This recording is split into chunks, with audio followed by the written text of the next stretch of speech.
So hello everyone, welcome to the divine world of Education. और आज तुम सोच रहे हो कि सर आज ब्लैक बोर्ड पे लिखने की बजाय व्हाइट बोर्ड पे लिखने की बजाय आज सर ऐसे बैठ करके बातचीत करने जा रहे हैं क्या?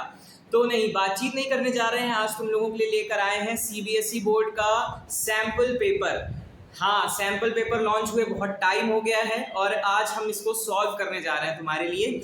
तो क्या करोगे तुम लोग? अपना सैम्पल पेपर जो भी जहाँ पे भी तुमने डाउनलोड कर रखा है, अगर तुमने उसका प्रिंट आउट निकाल के रखा है तो बहुत सो फॉर गुड, और अगर नहीं निकाल के रखा है तो बिना किसी देरी के लिए निकाल लो। या तो लैपटॉप पे रख लो सामने, या तो फिर सामने एज अ पीडीएफ तुम्हारे पास वो मौजूद होना चाहिए। साथ में तुम एक रजिस्टर रखोगे, एक कॉपी रखोगे, पेन रखोगे, जिससे साथ तुम आंसर्स को नोट डाउन करते करते साथ में उसको टिक करते जाओ। So let's start our this biology code number 044 sample question paper of class 12 2025 and 2026।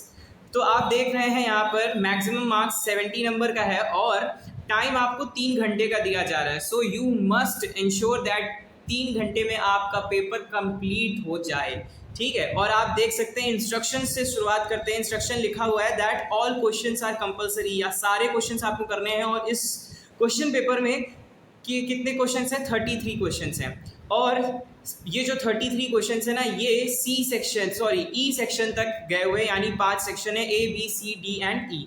So let's start our section A, जिसमें क्वेश्चन नंबर 1 to 12 जो होंगे वो हमारे MCQs हैं। तो चलिए इसको स्टार्ट करते हैं। और आप यहाँ पे देख सकते हैं कि ये सारे मार्क्स दिए हुए हैं कि पर क्वेश्चन, एक क्वेश्चन कितने नंबर का है।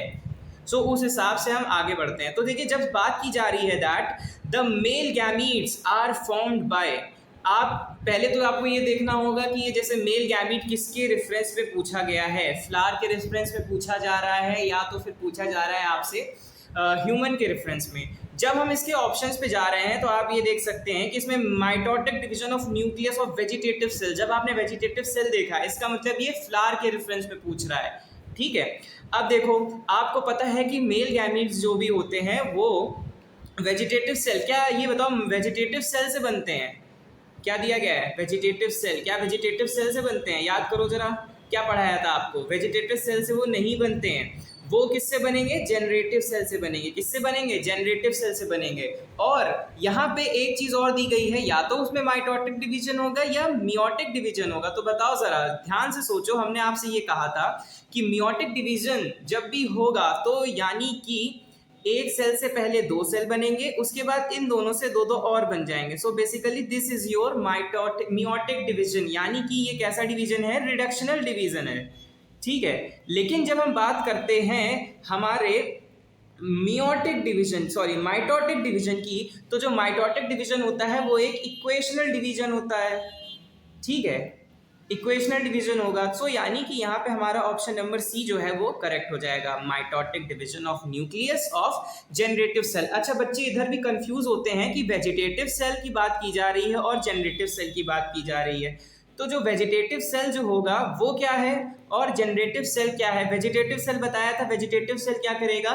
ये पॉलन ट्यूब का फॉर्मेशन करता है। किसका फॉर्मेशन करता है? पॉलन ट्यूब का फॉर्मेशन करता है। और ये क्या करेगा? पॉलन ग्रेन को नरिश करता है। It is responsible for the nourishment of male gametophyte. Nourishment of male gametophyte. Very good, सब तो पता है तुमको। फिर जब हम जनरेटिव सेल की बात की है तो तुमको ये मैंने बताया था कि जनरेटिव सेल जो होगा वो फर्दर डिवाइड होता है 2 मेल गैमीटोफाइट में। याद आया?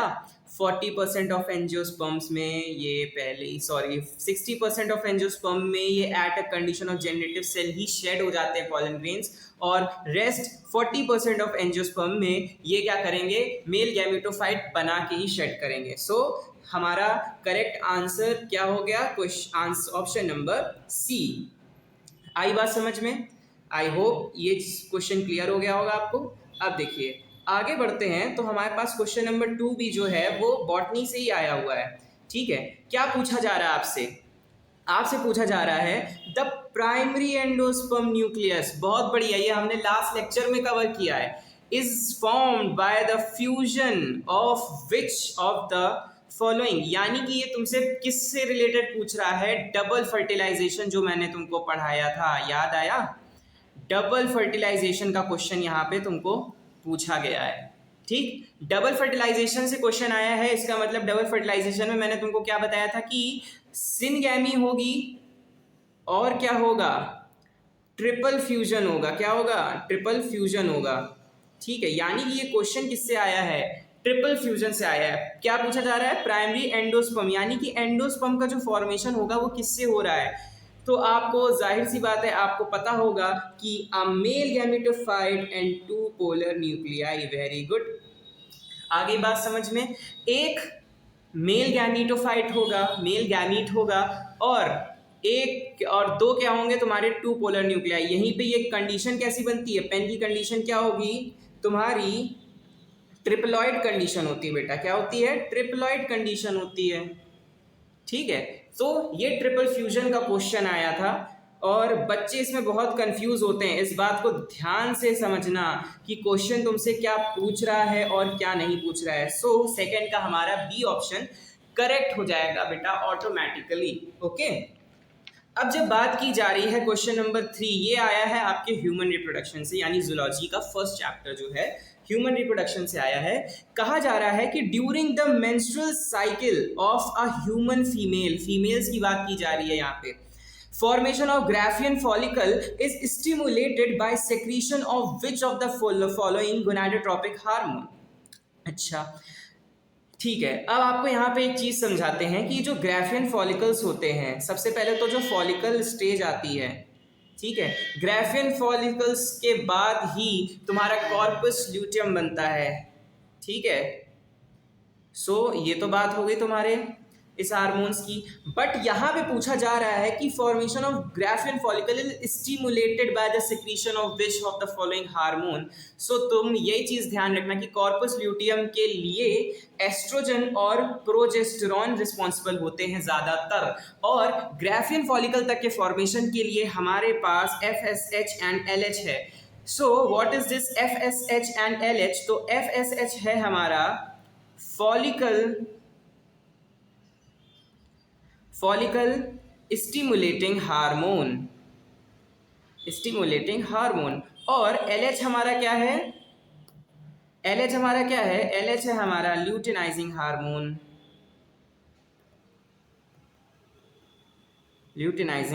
Hormones.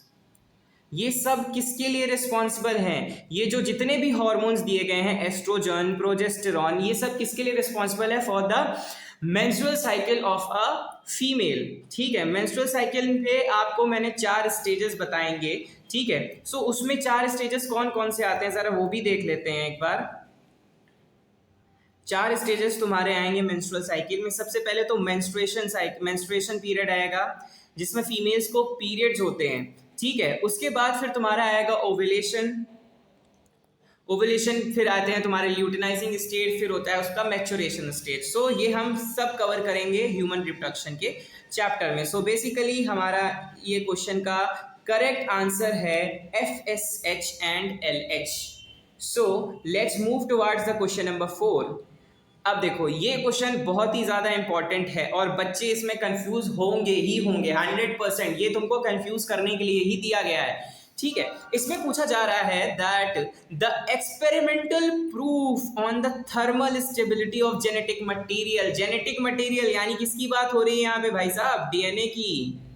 DNA is a genetic material, DNA की बात हो रही है। DNA is a genetic material was first provided by the experiment of. अच्छा, अब ये देखना, बच्चे यहाँ पे क्यों कंफ्यूज होंगे कि यहाँ से पूछा जा रहा है कि थर्मल स्टेबिलिटी की बात की जा रही है।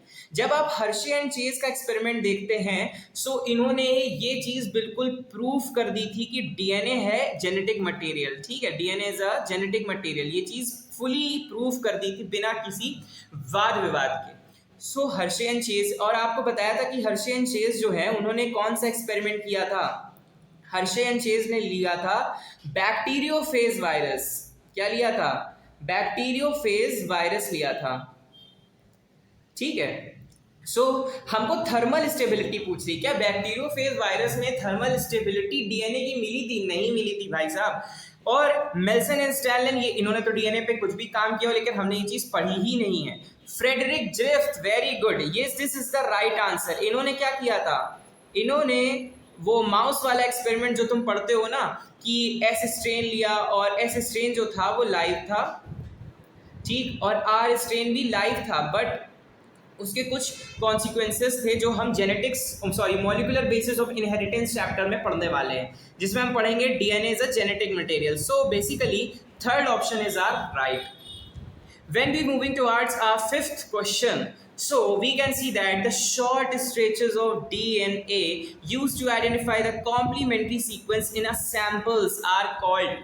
So अब आप ये देखो, जब हम ऑप्शन इसमें एलिमिनेट करते हैं, yes, तो A option is our right answer, because probes जो होते हैं they are basically design to complementary specific target to DNA sequence. DNA sequences जो होते हैं तो उसपे प्रोब्स को एज अ टारगेट यूज किया जाता है, ठीक है, कि कहाँ पे हमें सीक्वेंस कॉम्प्लीमेंट करना है डीएनए में.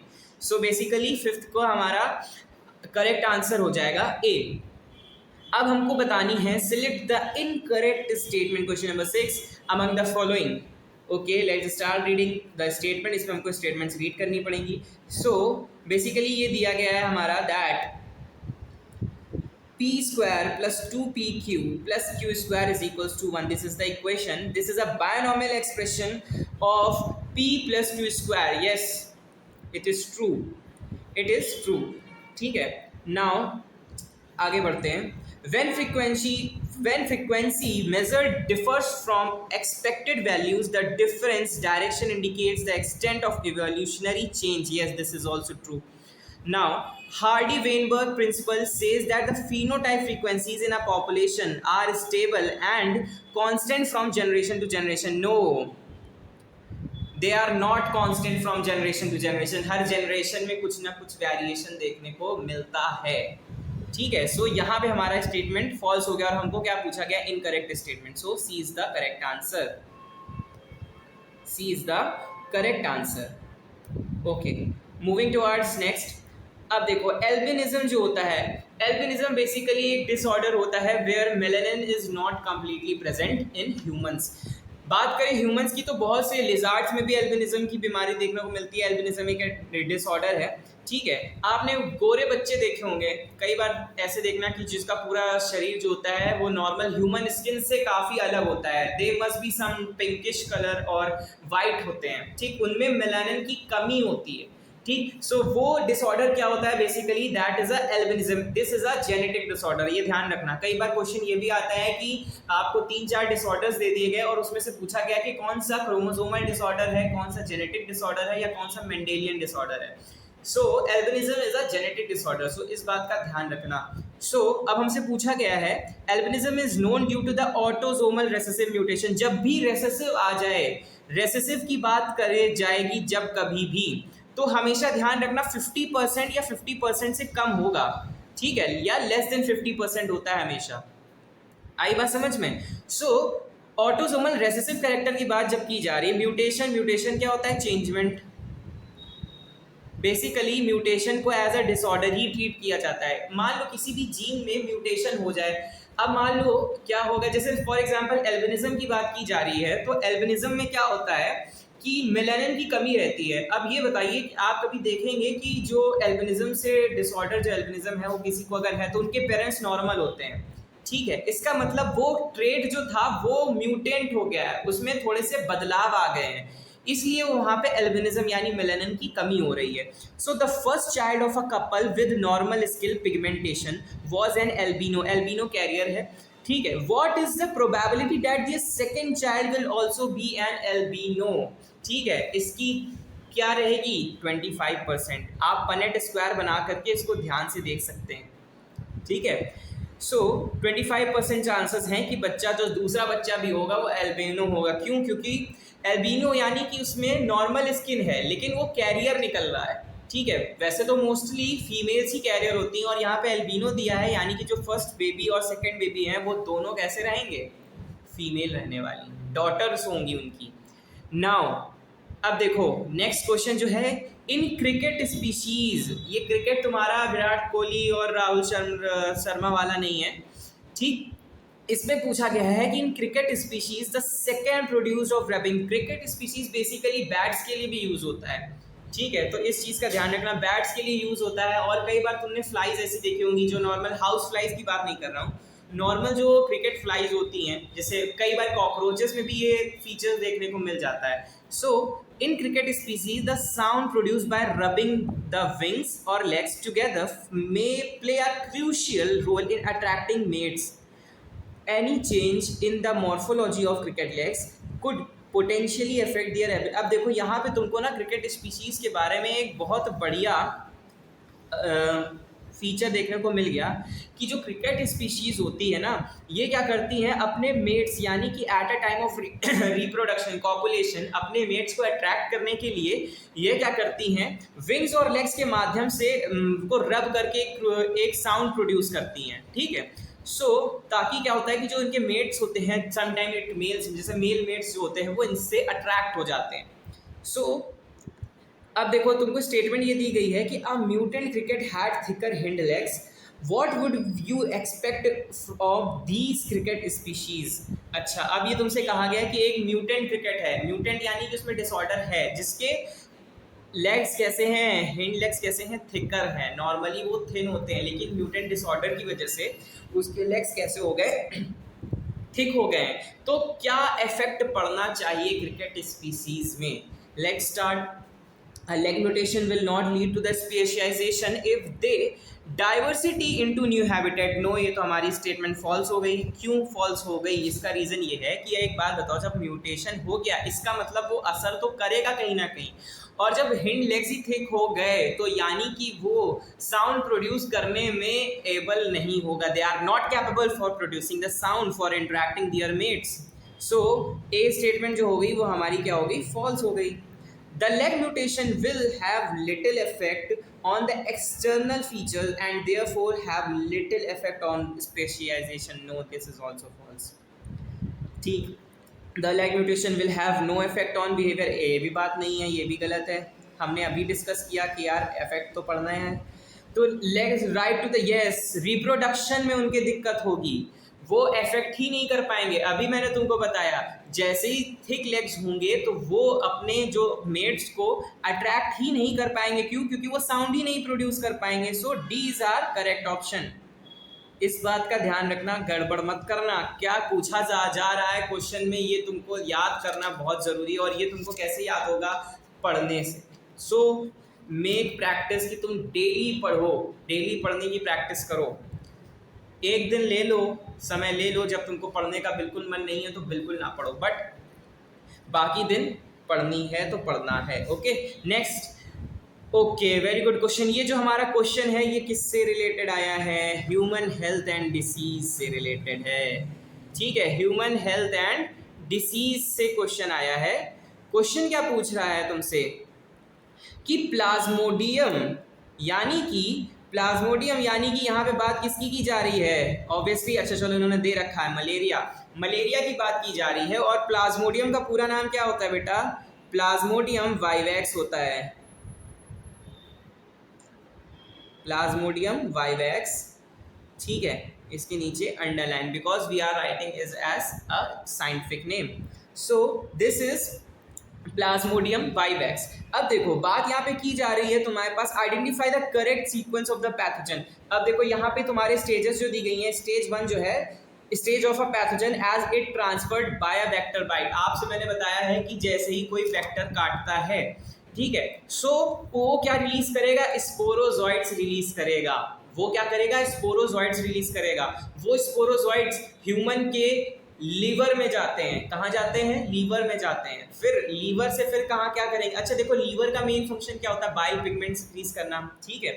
तो अब क्या करता है, लीवर इन्फेक्ट होने के साथ ही साथ वो क्या करेगा, हमारे आरबीसीज यानी एरिथ्रोसाइट्स को इन्फेक्ट कर देगा। और एरिथ्रोसाइट्स जैसे इन्फेक्ट होते जाएंगे, यानी कि वो जो वेक्टर है वो अपना गैमीट्स बनाना स्टार्ट कर जाएगा। आई बात समझ में? सो हमने करेक्ट ऑर्डर क्या बताया? सबसे पहले स्पोरोजोइट्स आएंगे। तो स्पोरोजोइट्स कहाँ दिख रहे हैं हमको? चलो, ऑप्शन नंबर ए में स्पोरोजोइट दिख रहा है, ऑप्शन नंबर डी में दिख रहा है, यानी कि बी और सी अपने आप क्या हो गए? एलिमिनेट हो गए। ठीक, अब देखो, ठीक, अभी क्या बताया हमने कि स्पोरोसाइट के बाद लीवर इन्फेक्शन होगा, यानी कि अब यहाँ पे तो एरिथ्रोसाइट इन्फेक्शन आ गया, यानी कि ये हमारा ए ऑप्शन भी गलत हो गया, यानी डी ऑटोमेटिकली करेक्ट हो जाएगा। कई बार एमसीक्यूएस को एलिमिनेशन मेथड के माध्यम से करना बहुत ही ज़्यादा फायदेमंद होता है, हमारा समय बचता है। सो बेसिकली हमारा डी ऑप्शन सही है जा रहा है। हाँ, स्पोरोसाइट के बाद लीवर इन्फेक्शन होगा, लीवर इन्फेक्शन हो जाएगा तो हमारे एरिथ्रोसाइट यानी कि आरबीसी भी इन्फेक्ट करेंगे और फिर उसके बाद गैमेटोसाइट्स हो जाएंगे। So D is our correct option. अब देखो बात यहाँ पे जब की जा रही है तुम्हारे mRNA की, बहुत बढ़िया क्वेश्चन आया है ये। mRNA will be translated to a polypeptide chain containing 8 amino acid। ठीक है, 8 अमीनो एसिड्स की बात की जा रही है। अब देखो, अब तुमको यहाँ पे क्या करना है, पहले तो ये देखो कि यहाँ पे कितने अमीनो एसिड्स दिए गए हैं। Suppose that option number A से स्टार्ट करते हैं, ठीक है। तो 3-3 के ट्रिपलेट होते हैं, सबसे पहले तो ध्यान रखना ट्रिपलेट में होंगे, ठीक है। तो जो हमारा फर्स्ट ऑप्शन दिया गया ए यू जी, चलो एक ये ट्रिपलेट हो गया, यू यू ए एक ये ट्रिपलेट हो गया, ए यू ए एक ये ट्रिपलेट हो गया, फिर G A C, G A G, U A G, C G A, C G A and U G U. कितने होंगे ट्रिपलेट? 1 2 3 4 5 6 7 8 9। नो, फर्स्ट ऑप्शन तो वैसे ही गलत हो गया। ठीक, फर्स्ट ऑप्शन कैसे गलत हो गया? क्यों? क्योंकि यहाँ पे 9 ट्रिपलेट्स दिए गए, हमसे पूछा गया है 8 एमिनो एसिड के ट्रिपलेट्स। अब ऑप्शन नंबर बी पे चलते हैं, A U G, A G A, C G G, A C U, G C A, U U C A C C and U G A. यहाँ पे भी 9 हैं, लेकिन ज़रा इसको रखते हैं हम साइड में। क्यों? क्योंकि मैंने एक चीज़ इसमें ऐसी देख ली है जो हमको पता चलेगी बाद में। क्या? अब देखो हमको यहाँ पे ये चीज़ देखने को मिल रहा है, अब इसको काउंट ना करना है। यहाँ पे तुमको समझ में आ गया होगा कि यहाँ पे 8 है, दोनों में 8 है। लेकिन अब यहाँ पे एक चीज़ ये देखो, ये जो तुम्हारा UGA है ये क्या है? स्टॉप कोडन है, यहाँ पे कोई अमीनो एसिड नहीं होता। सो बेसिकली हमने क्या बताया, अब देखो तुमको ये गिनने की ज़रूरत नहीं है, ये 9 थे तो ये बेसिकली 8 दिख रहे हैं ना, पीछे की तरफ जा रहा है। अब देखो यहाँ पे क्या हुआ, ये जो तुम्हारा UGA हमको दिखा, ये जो तुम्हारा UGA है, UGA क्या है? स्टॉप कोडन है ना। अब अच्छा एक सवाल और यहीं से, ये स्टॉप कोडन जो होते हैं ये 3 होते हैं, ये तुमको पता है कि नहीं पता है? UGA हमारा गिवन है, फिर UAA एंड UAG, ये 3 है तुम्हारे स्टॉप कोडन, ठीक है। यानी यहाँ पे कोई अमीनो एसिड नहीं है, नो एमिनो एसिड। और हमसे पूछा गया है 8 एमिनो एसिड की चेन, यानी कि अगर UAG वाला हम स्टॉप कोडन के लिए यूज़ कर रहे हैं, यानी कि ये बाकी के 8 जो हैं ये एमिनो एसिड को कवर करने वाले हैं, ठीक है। लेकिन जब हम नीचे वाले ऑप्शन में जाते हैं तो देखो यहाँ पे भी UAG लिखा हुआ है, UAG लिखा हुआ है, यानी ये भी एक स्टॉप कोडन है। और नीचे वाले में देखो, नीचे वाले में भी ऐसा कुछ है क्या? AUG, UCG, ACA, GUC, UAA, AAA, okay, नीचे वाले में ऐसा कुछ गिवन नहीं है, ठीक है। तो यहाँ पे भी क्या आ जाएगा?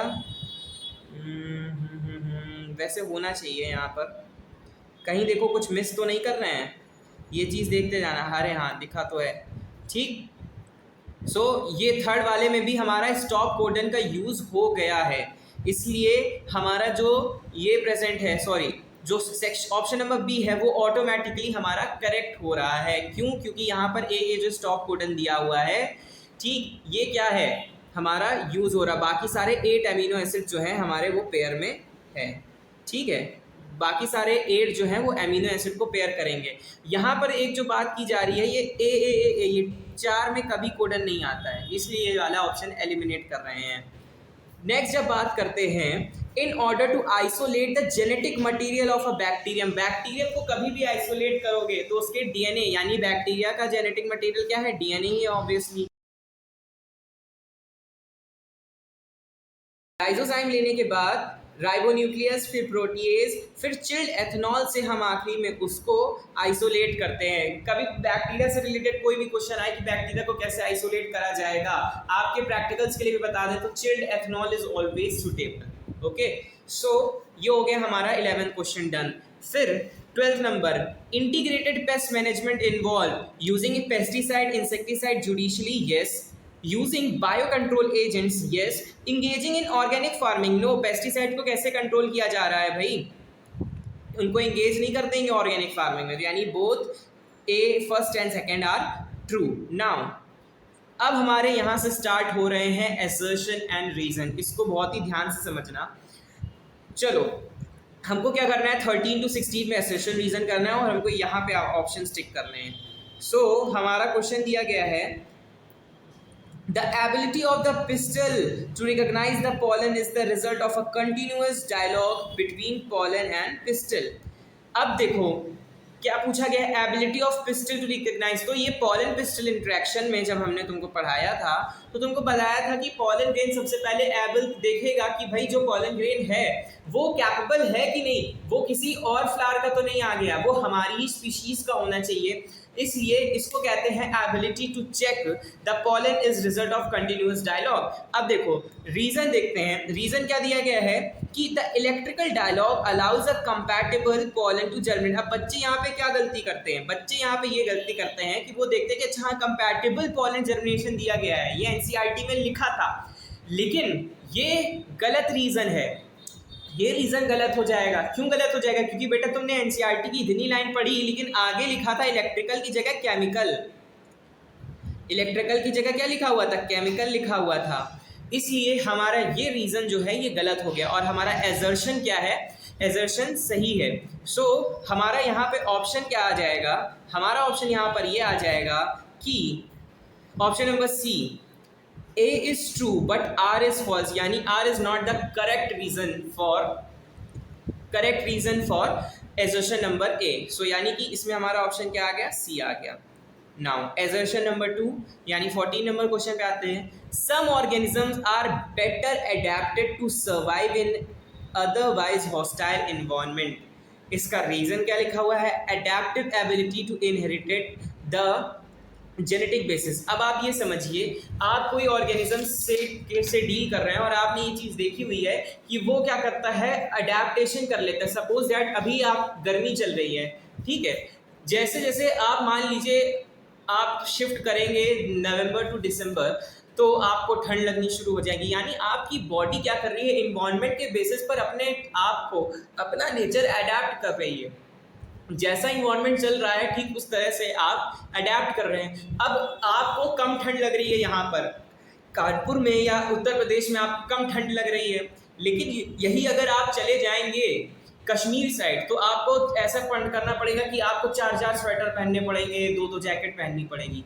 ठीक है, तो यानी कि आप इन्वायरमेंट के हिसाब से अपने आप को अडेप्ट कर रहे हैं. You have capacity to adapt the environment. So वही चीज़ पूछी गई कि some organism are better adapted to survive in an otherwise hostile environment. इसका रीज़न क्या दिया गया, दैट अडेप्टिव एबिलिटीज इनहेरिटेड. हाँ, ये चीज़ आपको आपके पेरेंट्स से ही मिली है, वो भी तो सर्वाइव कर रहे हैं, वो भी तो अडेप्ट कर रहे हैं. यानी कि assertion A is true and as reason R is the correct reason for assertion A. So A option हमारा यहाँ पे ऑटोमेटिकली करेक्ट हुआ जा रहा है. Now 15 number question, assertion again दिया गया है कि that excess dose of coke यहाँ पे तुम्हारी कोका कोला, फैंटा, मिरिंडा ये सब चीज़ नहीं है. कोक का मतलब है यहाँ पे कोकेन.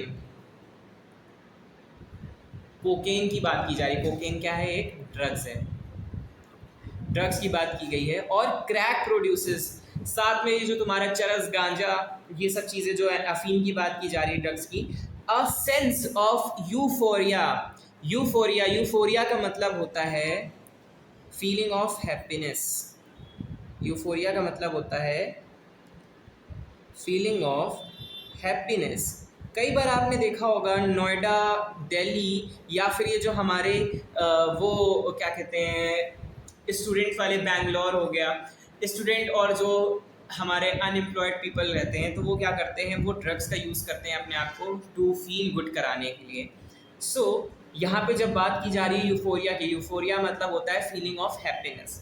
लेकिन इसका रीज़न क्या दिया गया है, it interferes with the transport of dopamine. Okay, dopamine या डोपामीन जो भी कहना वो कह लो. डोपामीन क्या होता है, डोपामीन होता है बेटा, डोपामीन जो होगा वो होगा तुम्हारा हैप्पी हार्मोन. ठीक है। हैप्पी हार्मोन, 3 हैप्पी हार्मोन्स होते हैं, वो भी बता दे तुमको। कौन कौन से? डोपामीन जो हमारे क्वेश्चन में दिया हुआ है, ऑक्सीटोसिन, ऑक्सीटोसिन को हम लव हार्मोन भी कहते हैं, और हैप्पी हार्मोन में आता है सेरोटोनिन। ठीक है। सो ये 3 जो हैप्पी हार्मोन्स हैं, ये क्या करेगा, जो कोकेन होता है ये इनको इंटरफेयर करता है, जा करके इनके पास जा करके इंटरफेयर करेगा। इसीलिए जो होते हैं जो ड्रग्स का यूज़ करते हैं वो ज़्यादा से ज़्यादा उनको प्रॉब्लम होती है। सो assertion A is correct and R is the correct reason for A, यानी हमारा option number A automatically correct हुआ जा रहा है। Now last assertion reason that Rosie was the first transgenic cow, रोजी जो है ये हम बायोटेक्नोलॉजी में पढ़ने वाले हैं, that रोजी was the first transgenic cow to make more nutritional balanced milk for consumption of human babies। Human babies के लिए ये बताओ, क्या ह्यूमन बेबीज जब पार्चुरेशन पढ़ते हो, पार्चुरेशन एंड लैक्टेशन में, तो बताया जाता है जो मदर्स मिल्क होता है वो क्या होता है, कोलेस्ट्रम होता है, वो बहुत ही ज़्यादा फायदेमंद होता है ह्यूमन बेबीज़ के लिए फॉर द फर्स्ट 6 मंथ। ठीक है, यहाँ पे भी वही बात की जा रही है, क्या रोजी का जो मिल्क होगा वो ह्यूमंस के लिए, क्या उसमें ये ह्यूमन बीटा लैक्टोमेन प्रेजेंट होगा? जब यार यहाँ पे ह्यूमन की बात हो गई तो वो ह्यूमन के लिए ही प्रेजेंट होना चाहिए ना, वो काउ के रेफरेंस में तो आने ही नहीं वाला, तो यानी कि हमारा रीज़न गलत हो गया, रीज़न गलत हो गया। सो यहाँ पे भी हमारा 16 नंबर में ऑप्शन जो होगा वो सी होगा। ये चीज़ हमने देख ली, एजर्शन रीजन हो गए। अब यहाँ पे हमारे जो हैं वो डिस्क्रिप्टिव क्वेश्चंस आने वाले हैं। ठीक है, so let's start question number 17 that during artificial hybridisation it is important to ensure that only desired and pollen grains are use for the pollination, how it is ensured. So artificial hybridisation का जब मैंने तुमको पढ़ाया था, तुमको बताया था artificial hybridisation या तो हम लैब से करेंगे या तो फिर दो यहाँ पे जो हाउ इट इज़ इंश्योर्ड की बात की जा रही है, तो यहाँ पे आपके 2 आंसर होने चाहिए, तो एक नंबर का एक होगा और दूसरे नंबर का एक होगा। तो क्या क्या आएंगे, इमैस्कुलेशन। इमैस्कुलेशन में क्या किया जाता है, इमैस्कुलेशन में cutting and binding of androecium, यानी मेल पार्ट जो एक बाइसेक्सुअल फ्लावर में मेल पार्ट होगा वो पूरी तरह से काट दिया जाएगा और फीमेल्स को ही एज अ मोरा यूज़ किया जाएगा। और यहीं पे दूसरा प्रोसेस है बैगिंग, फिर फीमेल प्लांट्स को बटर पेपर से बैग कर दिया जाएगा, मतलब कवर कर दिया जाएगा। सो इसका आंसर हमारे इमैस्कुलेशन एंड बैगिंग हो गया। इमैस्कुलेशन की डेफिनीशन लिख देना, that the cutting of androecium male gametes from a bisexual flower, और बैगिंग की डेफिनीशन हो जाएगी that the rest of the female gynoecium is covered with the butter paper. Okay, so for the nourishment और for the formation, और क्या कह सकते हैं, for the promotion of artificial hybridization. Now, how is the rate of initiation of RNA polymerase at a given promoter in a given promoter is?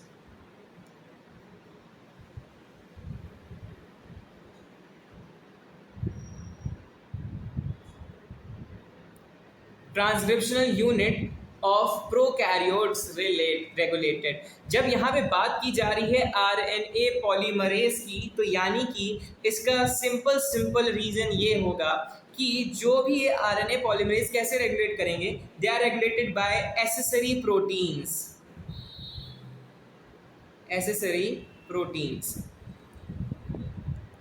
ठीक है, 2 type के proteins भी होंगे, एसेसरी एंड नॉन नेसेसरी, यानी जिसको हम non necessary की जगह नेसेसरी भी कहते हैं। सो एसेसरी प्रोटीन्स जो होते हैं वो पॉजिटिवली भी चार्ज करते हैं और नेगेटिवली भी होते हैं, इसलिए ये जो आरएनए पॉलीमरेज है ये क्या करेगा, ट्रांसक्रिप्शन यानी प्रोकैरियोट्स में रेगुलेट कर जाता है, ट्रांसक्रिप्शन यूनिट इसकी रेगुलेट कर जाएगी प्रोकैरियोट्स में। सो basically this is the correct answer. अब देखो, अब ये जो तुम्हारे सीबीएसई बोर्ड वाले हैं ना, ये तुमको क्या कराना चाह रहे हैं, तुमको डॉक्टर बनाना चाह रहा है पूरी तरह से। इन्होंने तुमको एक ब्लड काउंट की रिपोर्ट दे दी गई है कि एक जो है ब्लड रिपोर्ट किया गया पेशेंट का, और इसमें तुमको दिया गया कि अब तुमको ये बताना है कि बंदे में क्या क्या चीज़ें हैं। तो देखो, जब ये तुमको टी टोटल ल्यूकोसाइट काउंट, यानी कि तुम्हारा टेस्ट कौन सा है, टीएलसी है, ये क्या है तुम्हारा, टीएलसी है। टीएलसी होता है तुम्हारा टोटल ल्यूकोसाइट काउंट। ठीक है, तो जब इसकी बात की जा रही है, अब देखो यहाँ पे क्या होता है कि तुमको ये टोटल डिस्क्रिप्शन दिया कि मतलब तुम्हारे ल्यूकोसाइट्स कौन कौन से होते हैं, ये 5 होते हैं ल्यूकोसाइट।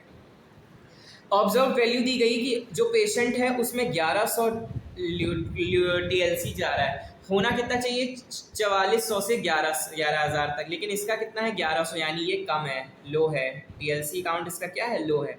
किसकी वजह से कम है, तो न्यूट्रोफिल की वजह से कम है क्या, ये 55 से 70 होना चाहिए लेकिन है 31। फिर लिम्फोसाइट कोई दिक्कत नहीं, लिम्फोसाइट ठीक है, लिम्फोसाइट नॉर्मल है। फिर बेसियोफिल्स भी जो है वो है नॉर्मल्स, ठीक है। फिर ईसिनोफिल्स जो है वो भी नॉर्मल है, लेकिन कमी किस में है, देखो मोनोसाइट्स बिल्कुल लो है, 1 से 8 तक होने चाहिए, 1 से भी कम जा चुके हैं, यानी 0 पहुंच गए हैं। इसलिए अब देखो क्या क्वेश्चन दिया गया, looking at the values suggest which defence mechanism और इम्यूनिटी, यानी यहाँ पे किसकी बात की जा रही है, हमारी इनेट इम्यूनिटी की बात की जा रही है। इनेट इम्यूनिटी की बात की जा रही है। इनेट इम्यूनिटी कैसी होती है, इनेट इम्यूनिटी क्या करेंगी, हमारी जो होती हैं ये हमारी एक्टिव इम्यूनिटी का काम करती हैं, और ये क्या करेगी, हमारे डिफेंस मैकेनिज्म को स्ट्रॉन्ग बनाने में यूज़ करती हैं। अब जब ल्यूकोसाइट काउंट ही गिर गया तो हमारी इनेट इम्यूनिटी पर भी असर पड़ने वाला है। Now B option, B question that name the barrier which least count and enumerate its role in providing immunity. Providing immunity 1 से 8 होनी चाहिए, लेकिन ये 0 है, गिर गई है, तो यानी मोनोसाइट्स होंगी, ठीक है, मोनोसाइट्स होंगी। और इसका रोल क्या होता है, मोनोसाइट जो होते हैं वो फैगोसाइटोसिस करते हैं, यानी वो क्या करेंगे, माइक्रोब्स को खाना शुरू कर देते हैं, माइक्रोब्स ईटर। तो मोनोसाइट का ये इंपॉर्टेंट रोल हो गया। फिर तुमको एक बहुत बढ़िया क्वेश्चन दिया गया है कि सपोज दैट एक चीज़ मेकर है, वो अपने आप को बायोटेक्नोलॉजिस्ट घोषित कर रहा है कि हम बायोटेक्नोलॉजिस्ट हैं, so how will you support him. अब देखो चीज़ जो होती है वो बेसिकली क्या होती है, चीज़ कैसे बनेगी, तुम्हारी बैक्टीरिया और फंजाई से बनेगी। सो जो चीज़ बना रहा है वो बैक्टीरिया और फंजाई के बारे में सब कुछ जान रहा है कि बैक्टीरिया को कितने उसमें रखेंगे, फंजाई को कितने टेम्परेचर पे रखेंगे। So basically he uses microbes like bacteria और फंजाई फॉर मेकिंग चीज़। So you can easily say that not only him the cheese maker, but those who can prepare a human welfare thing with the help of biotechnology is termed as a biotechnologist. So ये तुम्हारा हो गया B question. तो ये 2 number का आएगा, इसका अपने हिसाब से तुम 4-5 लाइन में आंसर लिखो, ठीक। मेन पॉइंट इसमें ये रहेगा कि बैक्टीरिया और फंजाई का यूज़ करके वो बंदा जो है चीज़ मेकर जो है, जो अपने आप को बायोटेक्नोलॉजिस्ट कंसीडर कर रहा है, वो यूज़ करके अपना चीज़ बना रहा है, ठीक। Now attempt either option number A और बी। अब देखो ए में तुमको क्या पूछा जा रहा है, ए का फर्स्ट पॉइंट है compare the 2 ecological pyramids of biomass. Biomass यानी यहाँ पे किसकी बात की जा रही है, वेट की बात की जा रही है। अब देखो क्या है, इसको एक्सप्लेन भी करना है, चलो एक्सप्लेन भी करते हैं, ठीक। ये जो हमारा फर्स्ट वाला दिया गया है ये कैसा है, ये है हमारा अपराइट पिरामिड, अपराइट पिरामिड है। और जो नीचे वाला दिया गया है वो कैसा है, इन्वर्टेड पिरामिड है, इन्वर्टेड पिरामिड है। अब तुमने पढ़ा हुआ है जो अपराइट पिरामिड होगा वो किसके लिए होगा, टेरेस्ट्रियल इकोसिस्टम के लिए होगा, टेरेस्ट्रियल इकोसिस्टम, लैंड इकोसिस्टम, ठीक है। और ये जो तुम्हारा ये इन्वर्टेड पिरामिड है ये किसके लिए है, एक्वाटिक इकोसिस्टम के लिए है। किसके लिए है, एक्वाटिक इकोसिस्टम के लिए है, यानी पॉन्ड और एक्वस जगह पे जितने भी तुम्हारे लिविंग ऑर्गेनिजम्स हैं।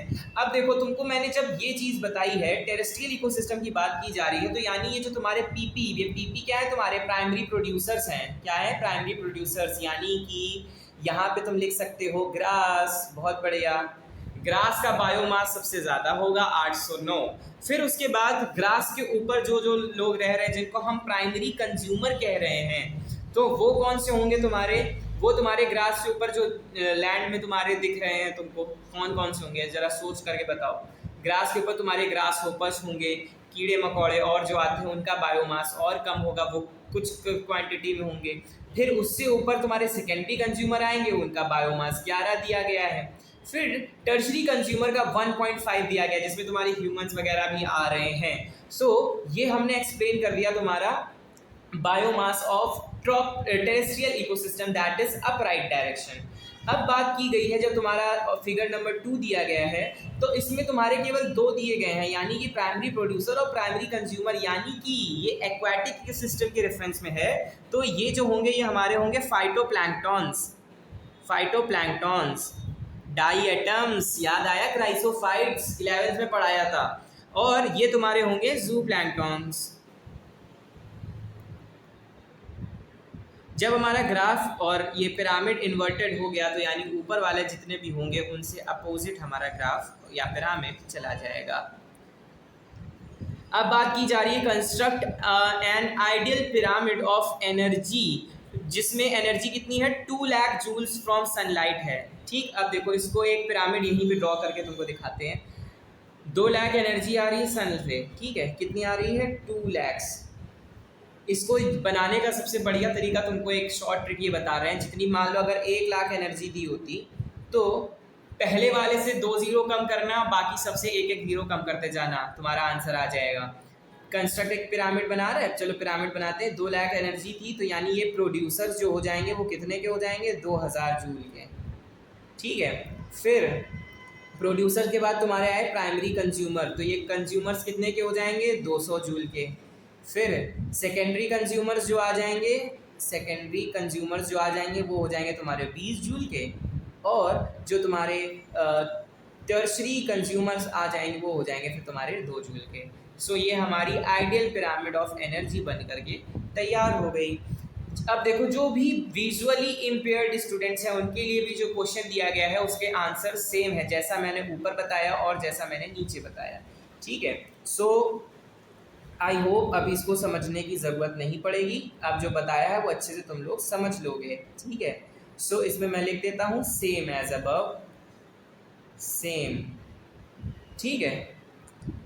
और अब देखो इसमें ये जो क्वेश्चन दिया गया है कि a tropical rain forest in South America is home to more than 40,000 species of plants, 3,000 species of fishes, 1,300 species of birds, 427 of mammals and 427 of amphibians, 378 of reptiles and 1,25,000 of insects, snails and worms।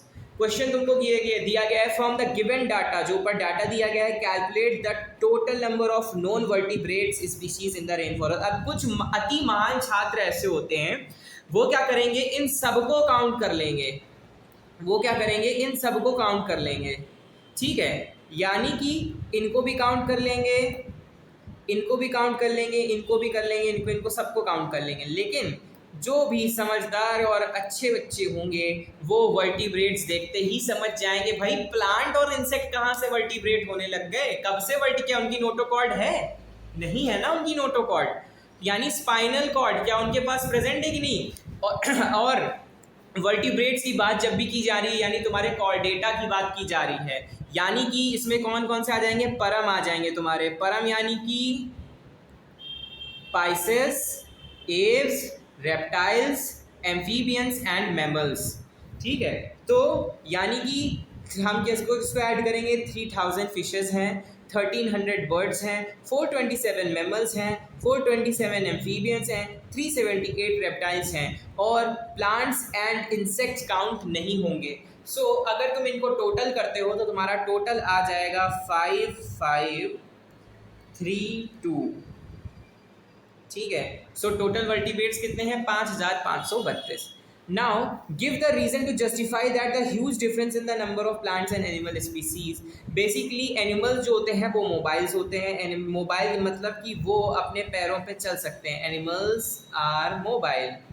और वो क्या करेंगे environment के हिसाब से अपना adaptation करके वो मान लो हो सकता है कि वो माइग्रेट कर जाएं, कुछ ऐसे होते हैं जैसे मान लो कंडीशन ख़राब हो गई तो वो डेड भी हो सकते हैं, इसलिए प्लांट्स के रिस्पेक्ट में एनिमल्स कैसे होते हैं, प्लांट्स ज़्यादा होते हैं और एनिमल्स कम होते हैं। ठीक है, अब चलते हैं हमारा सेक्शन नंबर सी। इसके जितने भी क्वेश्चंस हैं वो 3-3 नंबर के हैं। ठीक है, तो चलो अब बात की जा रही है हमारा question number 22, that suggest a suitable contraceptive device. Contraceptive device क्या होते हैं? कंट्रासेप्टिव डिवाइस होंगे हमारे that prevents the pregnancy in female. ठीक है, कंट्रासेप्टिव कौन से होते हैं? Prevents pregnancy. ठीक है, बात की जा रही फर्स्ट पॉइंट देखो, Mohini does not wants to take the risk of conception, यानी मोहिनी जो है she not want to get pregnant and sexually transmitted infection से भी वो बचना चाहती है। सो यानी कि उसको कौन सा कॉन्ट्रासेप्शन डिवाइस यूज करना पड़ेगा। और बाकी के तीन भी दोनों देख देते हैं। That Lalita has 2 children and does not want any more children. वो और बच्चे नहीं चाह रहे, उसके 2 बच्चे पहले से ही हैं। सरकार कह रही है ना, हम कहती रहती है हम 2 हमारे 2। ठीक, ये रिप्रोडक्टिव हेल्थ में हम लोग पढ़ने वाले हैं। और फिर थर्ड वाला भी देख लेते हैं, that Geeta wants a contraceptive that she can take still she want to avoid conception and can resume back to her fertile life without the intervention of the doctor. Also it should have a lower failure rate. So basically जब इसकी बात की जा रही है तो इन तीनों के आंसर जो होंगे वो एक भी हो सकते हैं, एक से ज़्यादा भी हो सकते हैं। सो इन तीनों का एक आंसर जो कॉमन है वो है कॉन्डम्स। यूज़ ऑफ कॉन्डम्स, जो कॉन्डम्स का यूज़ है वो it is a best contraceptive method to avoid pregnancy. और इससे जो भी STIs हैं, STIs यानी सेक्सुअली ट्रांसमिटेड डिसीज़ हैं, STDs हैं, उसके रिस्क भी कम होते हैं। और कॉन्डम्स जो होंगे वो तुम्हारे 2 टाइप्स के होते हैं, male and female. Whether female can have the condoms और male can also have the condoms for lowering the risk of pregnancy as well as the STIs। लेकिन जब बात की जा रही है कंडीशन नंबर 2 और 3 की, कंडीशन नंबर 2 और 3 में एक आंसर और बता देते हैं तुम लोगों को। Lalita has 2 children and she does not want any more. वो बिल्कुल ही बच्चे नहीं चाह रही है। ठीक है, सो इसके लिए ललिता के पास ऑप्शन है, या तो वो अपने हस्बैंड की ट्यूबेक्टमी करवा सकती है, जिसमें जो हमारे पीनस के टेस्टिस से जो जुड़ रहे हैं पीनस में वास डिफरेंस, उनको कट करके बाइंड कर दिया जाता है, जिससे सीमेन जो होता है स्पर्म जो होते हैं वो इजैकुलेट ही नहीं करते हैं मेल्स में। और फीमेल्स में क्या करेंगे, फैलोपियन ट्यूब्स को कट और बाइंड कर दिया जाता है, जिससे जो स्पर्म होते हैं वो ओवम तक नहीं पहुंचते हैं, तो प्रेगनेंसी के चांसेस 0 हो गए। तो सेकंड में आप ट्यूबेक्टमी लिख सकते हैं या वेसेक्टमी लिख सकते हैं।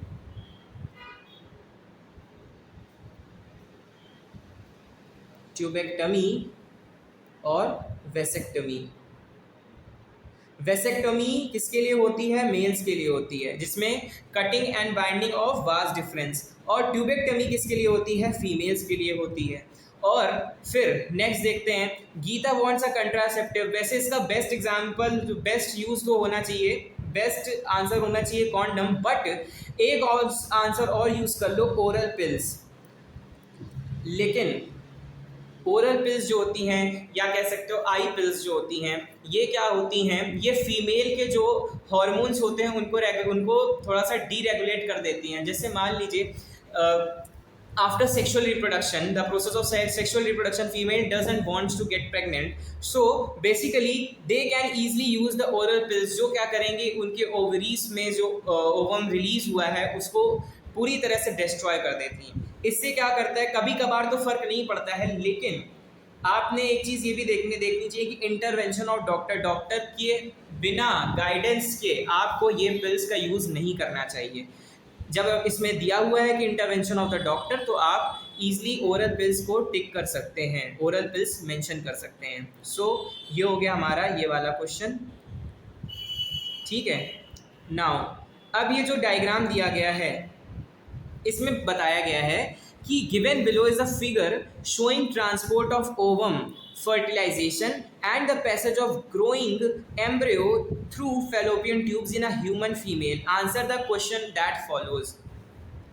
बात की जा रही है फीमेल रिप्रोडक्टिव सिस्टम की, और ये पूरा जो डायग्राम दिया गया है ये किसका है? प्रोसेस ऑफ फर्टिलाइजेशन का। किसका दिया गया है? फर्टिलाइजेशन का। चलो देखते हैं फर्स्ट क्वेश्चन क्या कह रहा है। What will be the ploidy of cells shown in A and C stages in the given below? A हमारा क्या दिया गया है? जो हमारा डायग्राम नंबर A है ये किसके लिए दिया गया है? ओवम को। ये क्या है? ओवम है, ठीक है। और ये कैसा होगा? N होगा, यानी ये हैप्लॉइड होगा। और जब बात की जा रही है C की, तो C में देखो दो हो गए, दो न्यूक्लियस आ गए, यानी कि ये कैसा है? डिप्लॉइड है। आ गई बात समझ में? तो ए और सी कैसे हो गए? ए हमारा हो गया डिप्लॉइड, सॉरी हैप्लॉइड, और सी हमारा हो गया diploid. Now what will happen if the component L shown in the figure number G given below does not attach properly to the endometrium. Figure G किधर है? ये है हमारी। ये जो एल दिया गया है, एल फॉर एल क्या है? ट्रोफोब्लास्ट। ट्रोफोब्लास्ट है, एल क्या है? ट्रोफोब्लास्ट है। फिर एम क्या है? एम है हमारा blastocoel.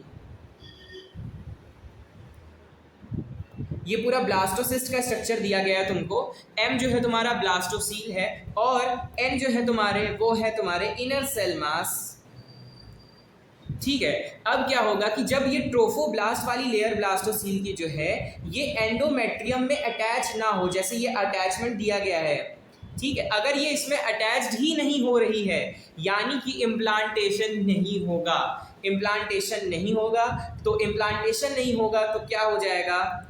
No chances of pregnancy, no pregnancy occurs, no pregnancy occurs. या फिर प्रेगनेंसी में जो भी कॉम्प्लिकेशंस आती हैं वो भी हो सकती हैं। Complications is pregnancy, complication in pregnancy. अब देखो जाइगोट का फॉर्मेशन हो गया, लेकिन फीटस को इम्प्लांट होना बहुत ज़रूरी है, यानी कि एंडोमेट्रियम जो यूट्रस की जो एंडोमेट्रियम वाली वॉल है उसमें पूरा अटैचमेंट होना उसका ज़रूरी है ट्रोफोब्लास्ट का।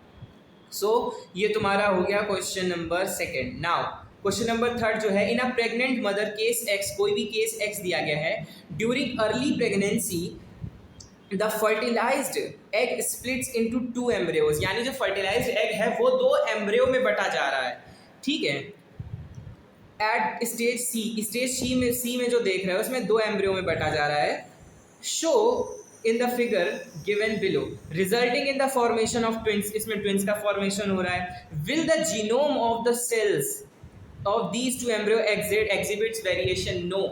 इसमें क्या करेंगे? एम्ब्रियो जो है वो at a time of zygote formation में ही एम्ब्रियो दो हो गए, इसलिए आइडेंटिकल ट्विंस जो होंगे उसमें कोई भी वेरिएशन नहीं प्रेजेंट होगा, ठीक है। दे आर सिमिलर, बिल्कुल जैसे नहीं हम शक्ल देखते हो फिल्मों में। No variation. वेरिएशन किस स्टेज में होता है?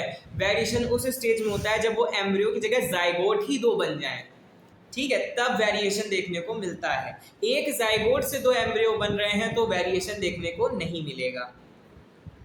विजुअली इम्पेयर्ड स्टूडेंट्स के लिए क्या बात की गई है? Explain the events and journey of the ovum of the fallopian tube from fertilisation stage to implantation. चलो एक बार इसको भी बहुत ही शॉर्ट उसमें देख लेते हैं। सबसे पहले फर्टिलाइजेशन होगा जिसमें ओवम और स्पर्म आपस में मिलेंगे, ठीक, फ्यूज करेंगे। उसके बाद क्या होगा? और फिर क्या होगी? हमारी कंडीशन आती है फिर क्लीवेज की, ठीक है। किधर से बताएं तुमको? इधर बताते हैं, चलो यहाँ से देखते हैं। सबसे पहले क्या होगा? स्पर्म एंड ओवम मिलेंगे। स्पर्म प्लस ओवम जो होंगे वो क्या बनाएंगे? जाइगोट बना लेंगे, ठीक है। जाइगोट बनाने के बाद ये जो जाइगोट होगा ये क्या करेगा? इसमें क्लीवेज होगा। क्लीवेज में 2 से 4, 4 से 8, 8 से 16, 16 से 32 क्लीवेज हो गया। क्लीवेज होने के बाद फिर क्या होगा? तुम्हारा ब्लास्टुलेशन होगा। ब्लास्टुलेशन। अब जो क्लीवेज से स्टार्टिंग हुई ना, तो 32 सेल में वो हमारा होता है मोरुला। ठीक है, वो क्या होता है? मोरुला। मोरुला के बाद ब्लास्टुलेशन होगा, जिसमें ब्लास्टोसील, ये वाला जो देख रहे हो, ब्लास्टोसिस्ट बनेगा। यानी कि blastulation, the formation of blastocyst is known as blastulation. फिर ब्लास्टुलेशन से ये क्या होगा, ये इम्प्लांट हो जाएगा, जिसमें ट्रोफोब्लास्ट जो होगी वो अटैच हो जाएगी तुम्हारे एंडोमेट्रियम में। इसको हम कवर करेंगे ह्यूमन रिप्रोडक्शन वाले चैप्टर में। अभी के लिए इतना समझ लो, ये जो तुम्हारा पूरा प्रोसेस दिया गया है, इसका पूरा तुमको डायग्राम भी बनाना पड़ेगा। ठीक है, इसको तुमने एक्सप्लेन कर दिया। नाउ अब हम चलते हैं, तुमसे कहा जा रहा है in guinea pigs black coat colour G dominates over white G, और इसका G वाइट का कैसा दिया गया है? Small, and brown eyes capital B dominate over blue small b।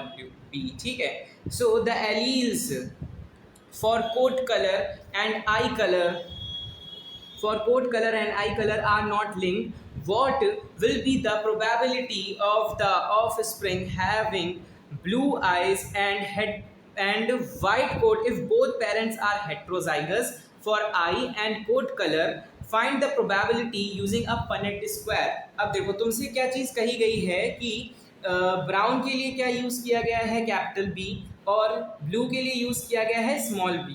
फिर क्या नाम है, ब्लैक के लिए यूज़ किया गया है कैपिटल G, और वाइट के लिए यूज़ किया गया है स्मॉल g। ठीक है, अब तुमसे कहा गया है कि पेरेंट्स की कंडीशन कैसी है? That they are heterozygous.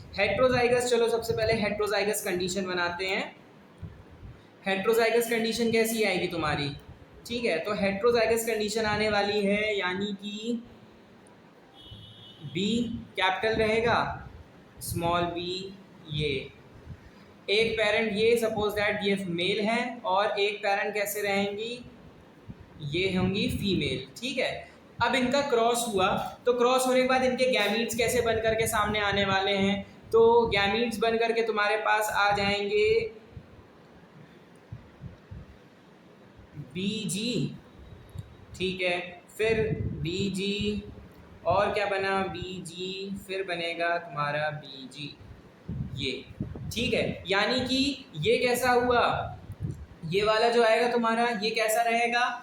Brown और तुम्हारा ब्लैक, और ये आएगा तुम्हारा ब्राउन और वाइट, ये आएगा तुम्हारा ब्लू और ब्लैक, और ये तुम्हारा आने वाला है ब्लू और वाइट। ठीक है, अब हमें क्या करना है? पनेट स्क्वायर के माध्यम से इसका पूरा प्रोसीजर करना है। चलो पनेट स्क्वायर बनाते हैं बड़ा सा।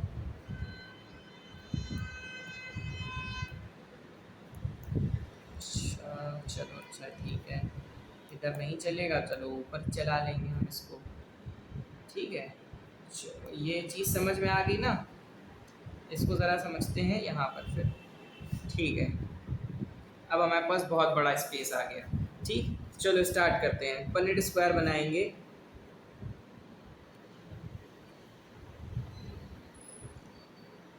One, two, 3 and 4। ठीक, 1, 2, 3। अब देखो क्या किया जा रहा है, यानी कि गैमीट्स कैसे कैसे रहेंगे? BG। ठीक है, फिर BG, फिर BG एंड देन BG। ये हो गए तुम्हारे मेल्स के। फीमेल्स के पास भी सेम गैमीट्स रहने वाले हैं। फीमेल्स के पास भी कैसे गैमीट्स रहने वाले हैं? सेम रहने वाले हैं, यानी BG, फिर BG, फिर तुम्हारा BG एंड BG। ठीक, अब देखो क्या हुआ कि जब इन दोनों का आपस में मल्टीप्लाई कराते हैं हम लोग, तो यहाँ पे क्या आ जाएगा? BBGG। ठीक, यहाँ पे क्या आने वाला है? B, फिर इस capital G and small g। फिर इधर देखो, कैपिटल B, स्मॉल b, फिर कैपिटल G और कैपिटल G। फिर इनका क्रॉस कराओ, क्या आएगा? BBGG। ठीक, आई बात समझ में? ये कैसी कंडीशन हुई तुम्हारी? हेट्रोजाइगस कंडीशन हुई। ठीक, ये कैसी कंडीशन है? होमोजाइगस कंडीशन है। फिर देखो, ऐसे ही जब इनका सबका तुम मल्टीप्लाई करा लोगे, तो तुम्हारा यहाँ पे आने वाला है BBGG। ठीक है, और हमसे पूछा भी क्या गया है, वाइट कोट यानी कि what is the probability of spring having blue eye colour and white coat if both parents are heterozygous. यानी कि तुमसे कंडीशन पूछी जा रही है कि इस वाले जो ये तुम्हारा रेसेसिव कैरेक्टर है, ठीक है, होमोजाइगस रेसेसिव की तुम्हारे कितनी % चांसेस बनने वाली हैं। तो देखो ये तुमको बताया हमने 1 2 3, इधर से देखो 1 2 3 4, फिर यहाँ पे चाहे जब क्रॉस करा लोगे तो 1 2 3 4 5 6 7 8 9 10 11 12 13 14 15 16। कंडीशन क्या बनी, 1/16। इसको परसेंटेज में ट्रांसफर करोगे तो आएगा 6.25। क्या आएगा, 6.25। तो यानी कि अगर परसेंटेज में पूछा जा रहा है तो तुम लिख सकते हो 6.25%, और अगर तुमसे पूछा जा रहा है फ्रैक्शन में तो 1/16 कर देना इसको, सिंपल। आगे बात समझ में। सो ये हमारा जेनेटिक्स का क्वेश्चन सॉल्व हो जाएगा। इसको पूरा कंप्लीट कर लेना। इसको मैंने आधा ही बनाया क्योंकि हमसे होमोजाइगस रेसेसिव की कंडीशन पूछ रहा था, तो हमें पता था कि यहाँ पर ये चीज़ आने वाली है, तो मैंने इसको यहीं पे इतना करके छोड़ दिया। अगर यहीं पे क्वेश्चन आ जाता कि कितने चांसेस होंगे कि हमारा ब्राउन और क्या कहते हैं ब्लैक बनने वाला है, तो जितने भी ये तुम काउंट करते ना, ये ब्राउन ब्लैक जहाँ जहाँ पे भी आ रहे हैं, तो इन सब का निकालना पड़ता तुमको, ठीक है। So basically this is our question number 24 completed. Now moving towards question number 25। देखो यहाँ पे ये तुमको इतनी सारी मछलियाँ बना करके दी गई हैं। एक मछली पानी में गई छपाक, लेकिन यहाँ पे कितनी मछलियाँ हैं, काउंट करो ज़रा, 1 2 3 4 5 6, 6 मछलियाँ हैं। इनको तो पानी में भेज नहीं सकते, नहीं भेजना तो पानी में ही है, लेकिन छपाक नहीं करा सकते। तो चलो क्या दिया गया है, shown below are some certain aquatic vertebrates, species की बात की जा रही है, ठीक, where natural selection has favoured, natural selection यानी आर्टिफिशियल सिलेक्शन की जगह नेचुरल सिलेक्शन यानी कि नेचुरल प्राकृतिक रूप से जिनका सिलेक्शन किया गया है, them to be develop certain characteristics which enable them to live in water। ठीक है, अब देखो क्या किया जा रहा है, तुमको बताया जा रहा है कि इसमें से तुमको क्या क्वेश्चन दिया गया है, name and explain the phenomena exhibited by above animal. तो कौन सा फिनोमिना यूज करेंगे एडेप्टेशन के लिए। सपोज इनको एक पानी से निकाल के दूसरे पानी में कर दिया गया, तो ये कौन सा एडेप्टेशन यानी इवोल्यूशन का कौन सा कैरेक्टर यूज करेंगे, कन्वर्जेंट, यानी कि they have ability to convergent their evolution, या कह सकते हो convergent their traits, convergent their nature, convergent their involvement, ठीक है। सो फिनोमिना क्या यूज हुआ, convergent evolution. Which one of the above is most primitive one, what is its significance. तो इसमें से प्रिमिटिव कौन सी होगी, ध्यान से देखो, ये जो तुमको डायनासोर जैसी लग रही है, ठीक है। सो इसका क्या हो गया, ये तुम्हारी इक्थियोसॉर है, ये तुम्हारी बहुत ही पुरानी स्पीशीज होगी पीसेस की, ठीक है।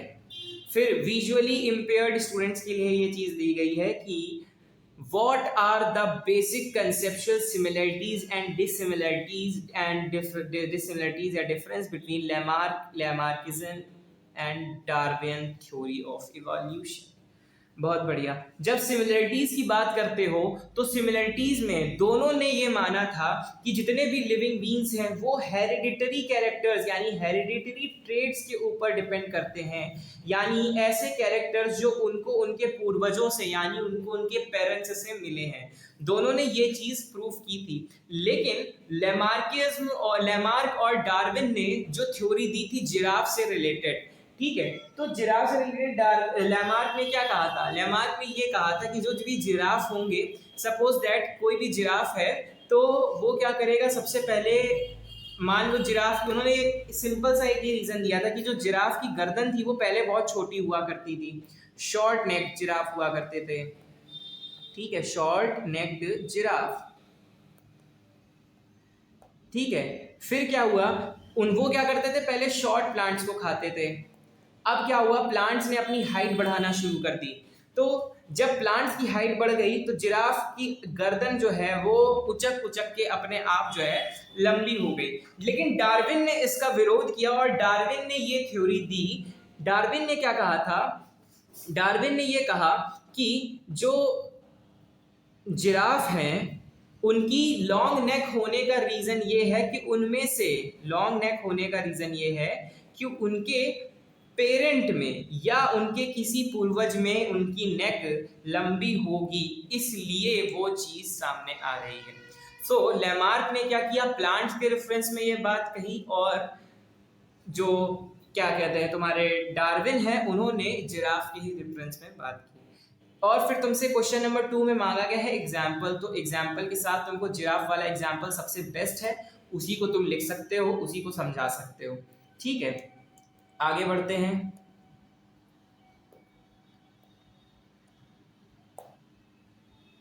फिर दिया गया है the biological oxygen demand. Very important question, star लगा लेना इसके आगे। The biological oxygen demand of a primary effluent during sewage treatment is reduced.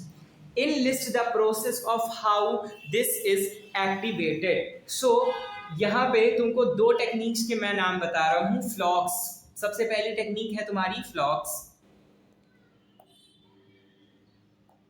ठीक है, और दूसरी टेक्निक है तुम्हारी एक्टिवेटेड स्लज।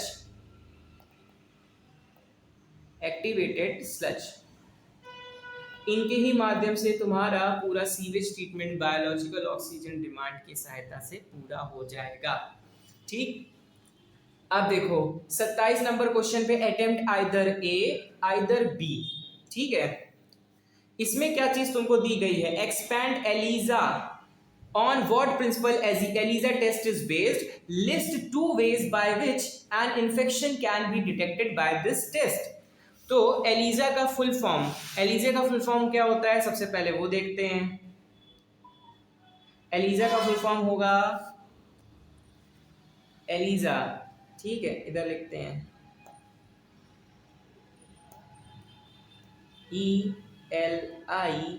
ELISA।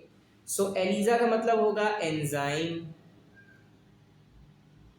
ई मतलब एंजाइम, एल का मतलब होगा लिंक्ड, एल का मतलब होगा लिंक्ड, आई का मतलब होगा इम्यूनो, एस का मतलब होगा सॉर्बेंट, ए का मतलब होगा assay, ASSAY। This is a test for AIDS. HIV के लिए जो टेस्ट किया जाता है वो होता है एलिजा टेस्ट, यानी एंजाइम लिंक्ड इम्यूनोसॉर्बेंट एसे। ये किस प्रोसेस पे बेस्ड है? तो किस प्रिंसिपल पे बेस्ड है? तो प्रिंसिपल का नाम है एंटीजन एंटीबॉडी प्रिंसिपल। ठीक है, किसके लिए होता है एलिजा टेस्ट? एड्स के लिए होता है। एड्स के बारे में फुल डिस्कशन हम करने वाले हैं हमारे human health and disease chapter में, और एलिजा टेस्ट का जिक्र हम किस में करेंगे? बायोटेक्नोलॉजी में करेंगे। नाउ फिर जो ये तुमको दिया गया है, gene expression can be controlled with the help of complementary RNA molecule, justify it with the help of example. Best example तुम्हारा RNA इंटरफेरेंस। आई बात समझ में? RNA interference is a best example. So अब बात करते हैं, अब देखो यहाँ पे कुछ पिरामिड्स दिए गए हैं तुमको, ठीक है। जापान में दिया गया 1950 का, 2007 का और 2050 का, यानी भविष्य में भी गया है। अब देखो, यहाँ पे क्या चीज होने वाली है? सबसे पहले तुमको क्वेश्चन क्या दिया गया है, क्वेश्चन पढ़ते हैं। क्वेश्चन इधर है, identify the pyramid for 1950, 2007 and 2050। अब और फिर दूसरा क्वेश्चन दिया गया, what insight can you gain about the population of dynamics. ठीक है, तो जरूर चलो पहले देखते हैं जरा। अब आप तुम ये देख रहे हो, ठीक है, 90 ईयर्स एंड ओवर, यानी ऊपर से नीचे देखो कैसे जा रहा है, ऊपर से नीचे कैसे जा रहा है, यानी कि ये क्या कर रहा है? एक्सपैंड हो रहा है। ये क्या कर रहा है? एक्सपैंड हो रहा है, एक्सपैंडिंग। फिर इधर देखो, इस वाले में देखते हैं, इस वाले में क्या कर रहा है? स्टेबल है। ठीक है, ये कैसा है, स्टेबल है।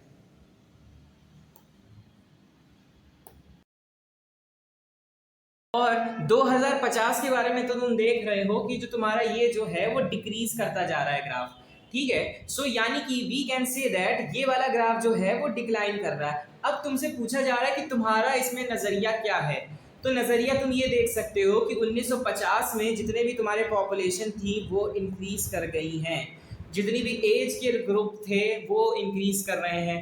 फिर 2007 में स्टेबल इस वजह से है क्योंकि मेल और फीमेल जो दोनों हैं वो क्या कर रहे हैं, अपने अपने रेशियोज में वर्क कर रहे हैं। लेकिन 2050 में डिक्लाइन क्यों किया जा रहा है? हो सकता है कुछ लोग माइग्रेट कर गए हों जापान से, कहीं विदेश में बस गए हों जा करके, कुछ लोग प्रॉपर इम्प्रॉपर मैनेजमेंट हो, इम्प्रॉपर मैनेजमेंट ऑफ फूड या सर्वाइलेंस, सरवाइव करने में दिक्कत कुछ भी हो सकती है। सो ये तुमसे तुम्हारी राय पूछ रहा है, इसमें तुमको जो भी सही लगे वो तुम इसमें लिख सकते हो, इसमें तुम्हारे मार्क्स नहीं कटने वाले हैं। ठीक है, सो ये कितने नंबर का, 3 नंबर का क्वेश्चन था, ये भी इसको ध्यान से देख लेना। फिर विजुअली इंपेयर्ड स्टूडेंट्स के लिए क्या बात की गई है, the population of Japan, identify the pyramid, same है, इसमें भी तुम्हारी राय मांगी गई है। अपनी राय, अपना भरपूर राय देखना। देखो जो भी क्वेश्चन सीबीएसई ऐसे पूछती है उसमें आप भरपूर लिखिए। ठीक है, इंग्लिश में लिखो, खूब अच्छे से लिखो, उसमें तुम्हारे नंबर कभी नहीं कटने वाले। ठीक है, अब देखो ये बहुत ही ट्रिकी क्वेश्चन, देखो 4 नंबर का आया है। यहां से तुमने एक आइडिया ये देखा कि ये जो है 4 नंबर का ह्यूमन रिप्रोडक्शन से 4 number, sorry sexual reproduction in flowering plant से 4 नंबर का ये आ गया। और 2 क्वेश्चन स्टार्टिंग में थे, 2 क्वेश्चन स्टार्टिंग में थे 1-1 नंबर, तो यानी sexual reproduction in flowering plant total तुम्हारे पास 6 नंबर का अभी तक तुमको दिख गया। ठीक, देखो बात करते हैं क्या किया जा रहा है। एक तरफ तुमको ये चार्ट कुछ फ्रूट्स दिए गए हैं और सबके बारे में डिस्क्रिप्शन लिखा है। जैसे पी फ्रूट जो है उसमें क्या है, nucellar cells surrounding the embryo sac develops into embryo. फिर क्यू फ्रूट जो है, ovary develops into the fruit with the application of growth hormone. R जो दिया गया, thalamus contribute to fruit formation. और एस दिया गया है, ovary matures into the fruit after fertilisation. अब पहचानो ये वाला जो एस है, यानी कि ये कैसा फ्रूट है तुम्हारा, ट्रू फ्रूट है। पहचानो ये कैसा फ्रूट है तुम्हारा, ट्रू फ्रूट है, यानी ओवरी ही मैच्योर होके फ्रूट का फॉर्मेशन कर रही है, तो ये ट्रू फ्रूट है। फिर लिखा गया है ऊपर, thalamus contributes to the formation of fruit, यानी कि ये कैसा है तुम्हारा, फॉल्स फ्रूट है। फिर ovary develops into fruit through the application of growth hormone. जब ग्रोथ हार्मोन्स की बात की जा रही है तो यानी ये कौन सी कंडीशन है, पार्थेनोकार्पी, पार्थेनोकार्पी। ठीक है, और nucellar surround the embryo sac develops into embryo, यानी जो न्यूसेलर सेल्स हैं वो भी एम्ब्रियो में फॉर्म हुए जा रहे हैं, यानी कि ये कैसी कंडीशन है तुम्हारी, पॉली एम्ब्रियोनी कंडीशन है। यहां से तुमने सारी कंडीशंस पहचान ली। अब तुमसे पूछा जा रहा है question, how many embryo sac will represent in each ovule of S before maturation and how many egg will be present in each embryo। S वाली कंडीशन में ओवरी मैच्योर होकर फ्रूट का फॉर्मेशन करे, यानी कि ये कैसी कंडीशन हो जाएगी तुम्हारी, एक तुम्हारा ओव्यूल होगा, सॉरी एक एम्ब्रियो सैक होगा और एक ही एग होगा। ठीक है, एक एम्ब्रियो सैक होगा, एक एग होगा। Next B, which of these fruits exhibits polyembryony, will their embryos exhibit genetic variation, justify them। So इसका आंसर ये होगा, कौन सा तुम्हारा पॉली एम्ब्रियोनी कंडीशन शो कर रही है, तो P वाली हमारी पॉली एम्ब्रियोनी कंडीशन शो कर रही है। और इसमें कोई भी जेनेटिक वेरिएशन होगा तो no genetic variation, no genetic variation, they are completely identical, जैसा कि हमने ह्यूमन रिप्रोडक्शन वाले क्वेश्चन में बताया। What will be the ploidy of embryonic cell in above case, तो एम्ब्रियोनिक सेल की प्लॉइडी हमेशा कितनी होती है, 2n होती है। एंडोस्पर्म की कैसी होती है, 3n होती है। अटेम्प्ट सब पार्ट, या तो तुमको सी वाला करना है या तो तुमको डी वाला करना है। ठीक, which of these foods can be considered as a parthenocarpic, तो पार्थेनोकार्पी कौन सा है, क्यू नंबर। और रीजन भी लिखना है, तो रीजन तुम्हारे पास सामने ये लिखा हुआ है, ovary develops into fruit by the application of growth hormone, simple. ठीक है, विदाउट फर्टिलाइजेशन। अब which of the fruit PQRS is a true fruit with seeds, give reason. तो PQRS में तुम्हारे पास जो S वाला है वो तुम्हारा ट्रू फ्रूट है। रीज़न ये है कि वो मैच्योर ओवरी से फ्रूट बन रहा है। सो ये हमारा हो गया क्वेश्चन नंबर 29। अब क्वेश्चन नंबर 30 पे चलते हैं। The graph below shows the antibody and concentration in young carbs. बछड़े की बात की जा रही है यहाँ पर, ठीक है। Study the graph and answer the question that follows. Answer the question that follows. अब देखो, ये जो तुम देख रहे हो कंडीशन, ये क्या है? पैसिव इम्यूनिटी क्या करी? कोलेस्ट्रम की बात कर रही है। पैसिव इम्यूनिटी कोलेस्ट्रम दे रही है, यानी कि ये कैसी होगी? Passive community always less effective होती है। कैसी होती है? लेस इफेक्टिव होती है। और वहीं जो एक्टिव इम्यूनिटी होती है, ये कैसी होती है? ये मोर इफेक्टिव होती है। पहला पॉइंट, मोर इफेक्टिव होगी, प्लस साथ में इसके पास होती है मेमोरी सेल्स।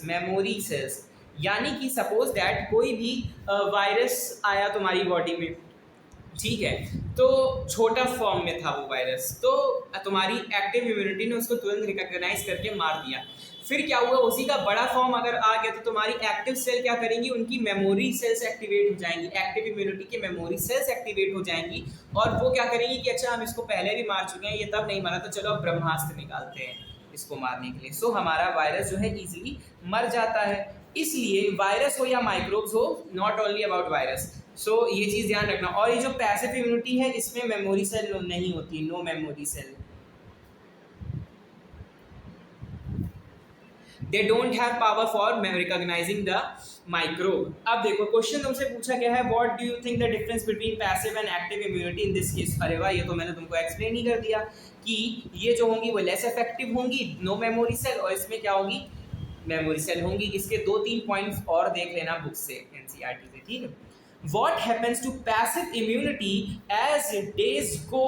ठीक है, attempt either subpart, sorry ये बताया है। What happens to the passive immunity?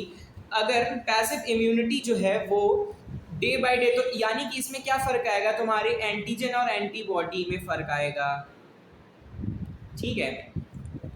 इसमें से कोई सी करना है या तो डी करना है। What kind of trend does active immunity show and why? So active immunity कौन सा ट्रेंड शो कर रही है? एंटीबॉडी फॉर्मेशन कर रही है, एंटीबॉडी फॉर्मेशन कर रही है, ओके, ठीक है, आई बात समझ में।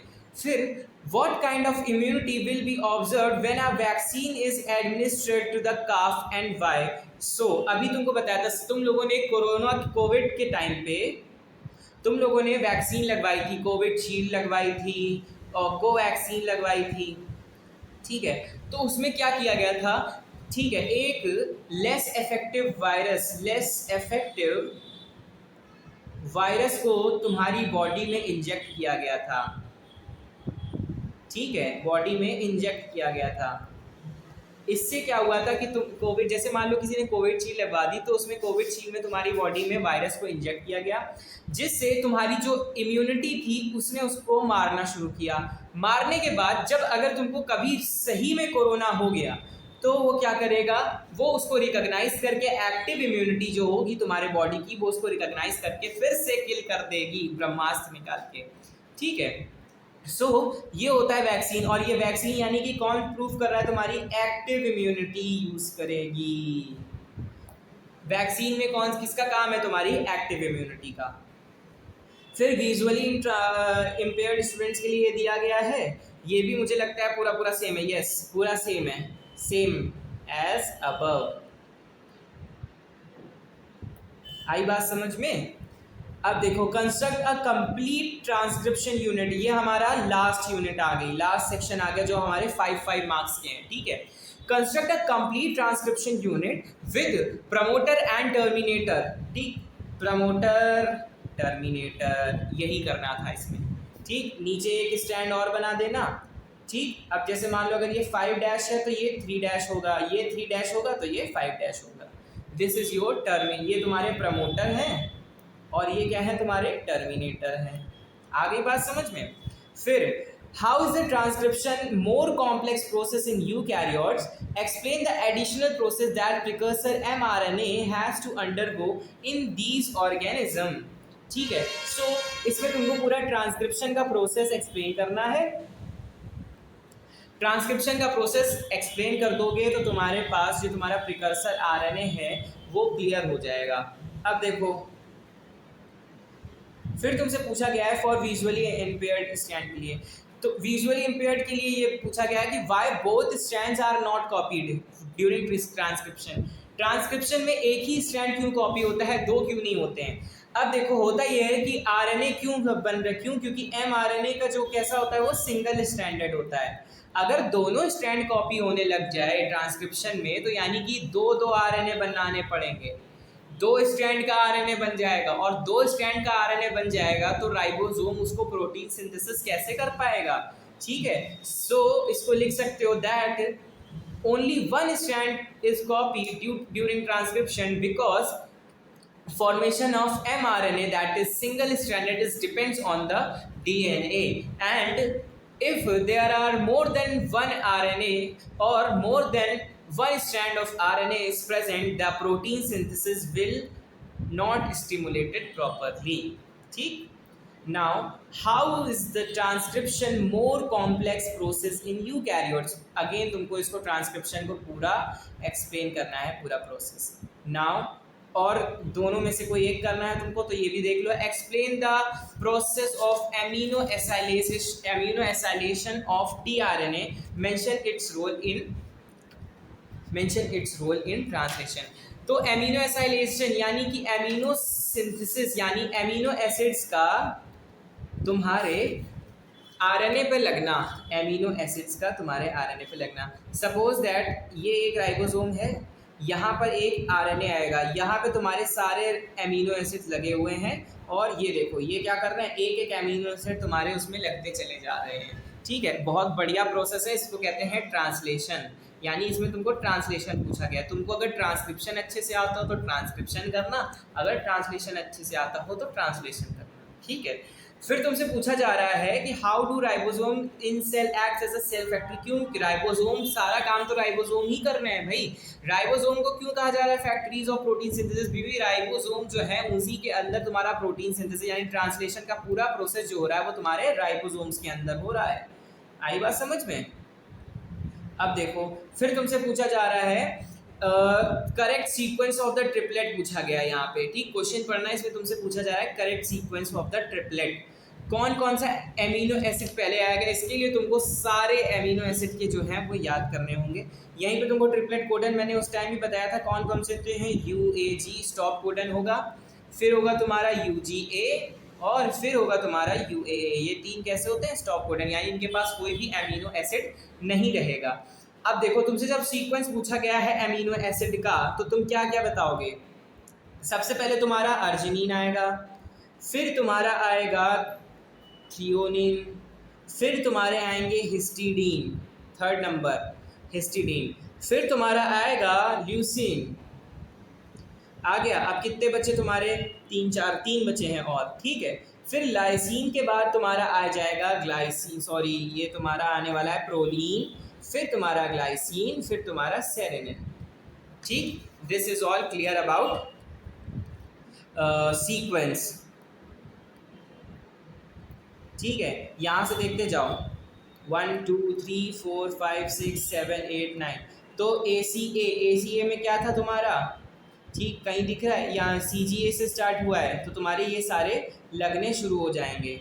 ठीक है, इसको देखते जाना, जैसे जैसे इसको देखे जाओगे तुम्हारे सारे सीक्वेंस बनने स्टार्ट हो जाएंगे। आई बात समझ में?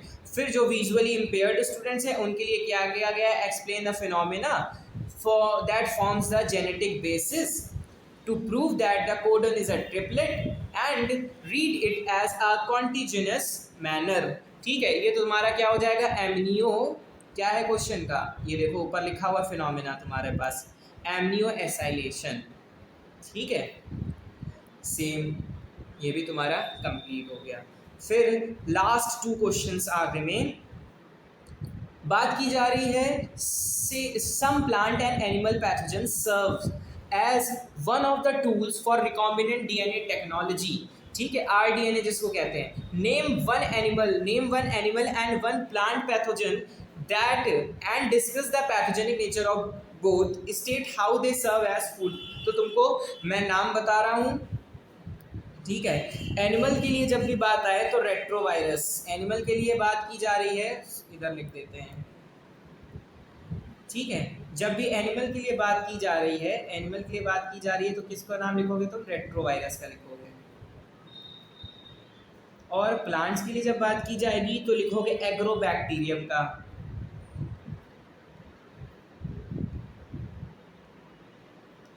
एग्रोबैक्टीरियम का नाम लिखोगे। अगर तुमको कोई भी क्वेश्चन में कहीं भी तुमको आंसर्स नहीं बना पा रहे हो तो तुम कमेंट सेक्शन में बोलना, मैं उसके लिए सेपरेट वीडियो तुम्हारे लिए हर एक क्वेश्चन के लिए बना देंगे, ठीक है।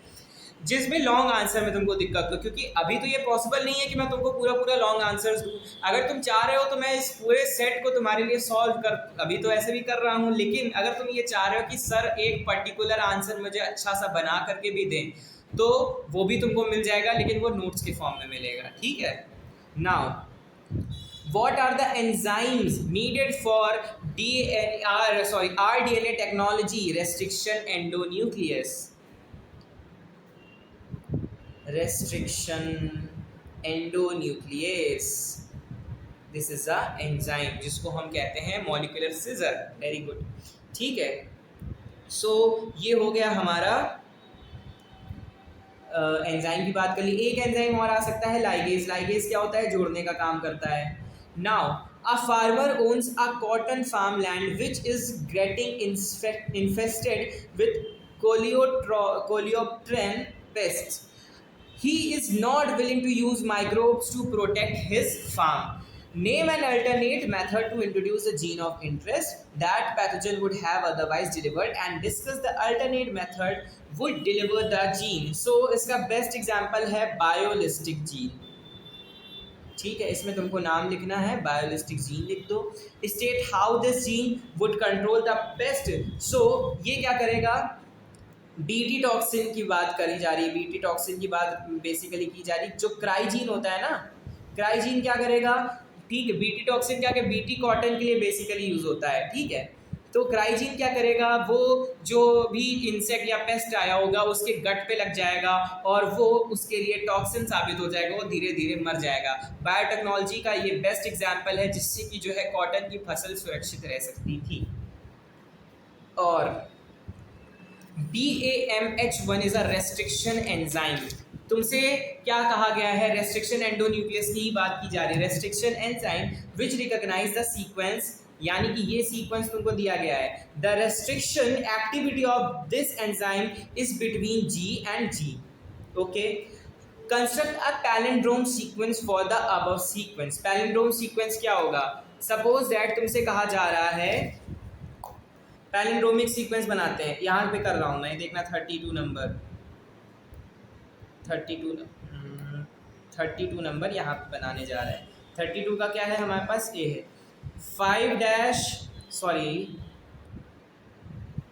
ठीक है 5 प्राइमर डैश कह दिया मैंने, 5 प्राइमर से 3 प्राइमर तक, ठीक है। पैलिंड्रोमिक सीक्वेंस कैसा बनेगा, हमेशा डीएनए का दूसरा स्ट्रैंड 3 प्राइमर से 5 प्राइमर पर। अब देखो क्या चीज़ हो रही है यहाँ पे, 1 2 कितने जीन दिए गए, 1, चलो ये G है, ये G है, ये A है, ये क्या है T है, ये C है, ये C है। अब हमें इधर बनाने हैं सारे, तो C का क्या करेंगे, G बन जाएगा, C का क्या करेंगे, G बन जाएगा, यानी cytosine replace with guanine, thymine replace with adenine, adenine replace with thymine, guanine replace with cytosine. अब देखो पैलिंड्रोमिक सीक्वेंस कौन से होते हैं, जो सीधे और उल्टे पढ़ने पर सेम दिखें, यानी अगर G से इधर की तरफ जा रहा है तो ये C जा रहा है, यानी कि C से G जा रहा है, प्रॉपर वही सेम चीज़ है। G से इधर पढ़ोगे तो C जा रहा है, G से इधर पढ़ोगे तो C जा रहा है। ये क्या है, तुम्हारे पैलिंड्रोमिक सीक्वेंसेस हैं, ठीक है। फिर बात की जा रही है draw a well label diagram to show the formation of recombinant DNA using BAMH1। चलो ये भी बना लेते हैं, तुम्हारी एनसीईआरटी में इसका डायग्राम प्रॉपर बना हुआ है, लेकिन चलो बना लेते हैं। सपोज दैट ये है तुम्हारा एक वेक्टर डीएनए और इधर बनाते हैं रिकॉम्बिनेंट डीएनए, ठीक है। तो देखो, सपोज दैट तुम्हारा यही जो एग्जाम्पल है हमारा, हम इसी को यूज़ करते हैं, GGPACC, ठीक है। और इस तरफ क्या आएगा, इस तरफ आ जाएगा तुम्हारे पास सेम चीज़, GGPACC, ठीक है, OOCC, ठीक। इसका दूसरा स्टैंड कैसा रहेगा, CCATGG, और इधर कैसा रहेगा, CCATGG। अब देखो क्या हुआ, इधर से ये क्या होगा, डिलीट होगा। चलो इधर से कितना डिलीट करते हैं, ये डिलीट कर दिए, ठीक है। और नीचे वाले से ये डिलीट कर दिए, नीचे वाले से ये डिलीट कर दिए। अब ये दोनों आपस में जब बनेंगे, ये दोनों जब आपस में मर्ज होंगे तो ये कैसे बना लेंगे, ये बना लेंगे, जी इधर लग जाएगा और बाकी ये सारे जो हैं तुम्हारे इधर आ जाएंगे। एक यहाँ से ये एक जी और हटेगा, एक यहाँ से ये जी हटेगा, एक यहाँ से ये जी हटेगा, ठीक है। तो ये आपस में जुड़ करके क्या बना लेंगे, GGTACC, और फिर नीचे वाला कैसा बन जाएगा, CCATG, और ये जी इधर जुड़ गया। ये तुम्हारा स्ट्रक्चर बन गया। इसका जो तुम्हारी NCERT में ये वाला स्ट्रक्चर बना हुआ है वो ध्यान से पढ़ लेना, ठीक है।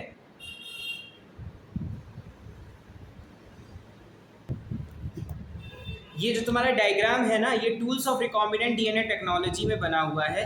मेरे पास ये NCERT है, ये तुम देख सकते हो। ये वाला डायग्राम जो बना हुआ है यही है तुम्हारा, यही तुम्हारा पूरा तुमको बनाना है इसमें अपने आंसर में, ठीक। अब देखो, फिर तुमको C नंबर भी दिया गया है, PBr 322। PBr 322 is a plasmid. देखो जब भी तुम PBr देखो, यानी कि तुमको यहाँ पे किसके बारे में लिखना है, एम्फीसिलिन के बारे में लिखना है। किसके बारे में लिखना है, एम्फीसिलिन। अच्छा, दोनों चीज़ तुमको गिवन है, एम्फीसिलिन और टेट्रासाइक्लिन, दोनों चीज़ दी गई हैं। तो जो एम्फीसिलिन जो तुम्हारा होता है ना, वो क्या करता है, वो क्या करेगा, बैक्टीरिया में, दोनों चीज़ बैक्टीरिया के लिए दी गई है। वो क्या करेगा, जब एम्फीसिलिन ऐड किया जाएगा तो बैक्टीरिया क्या करता है, whenever ampicillin is added,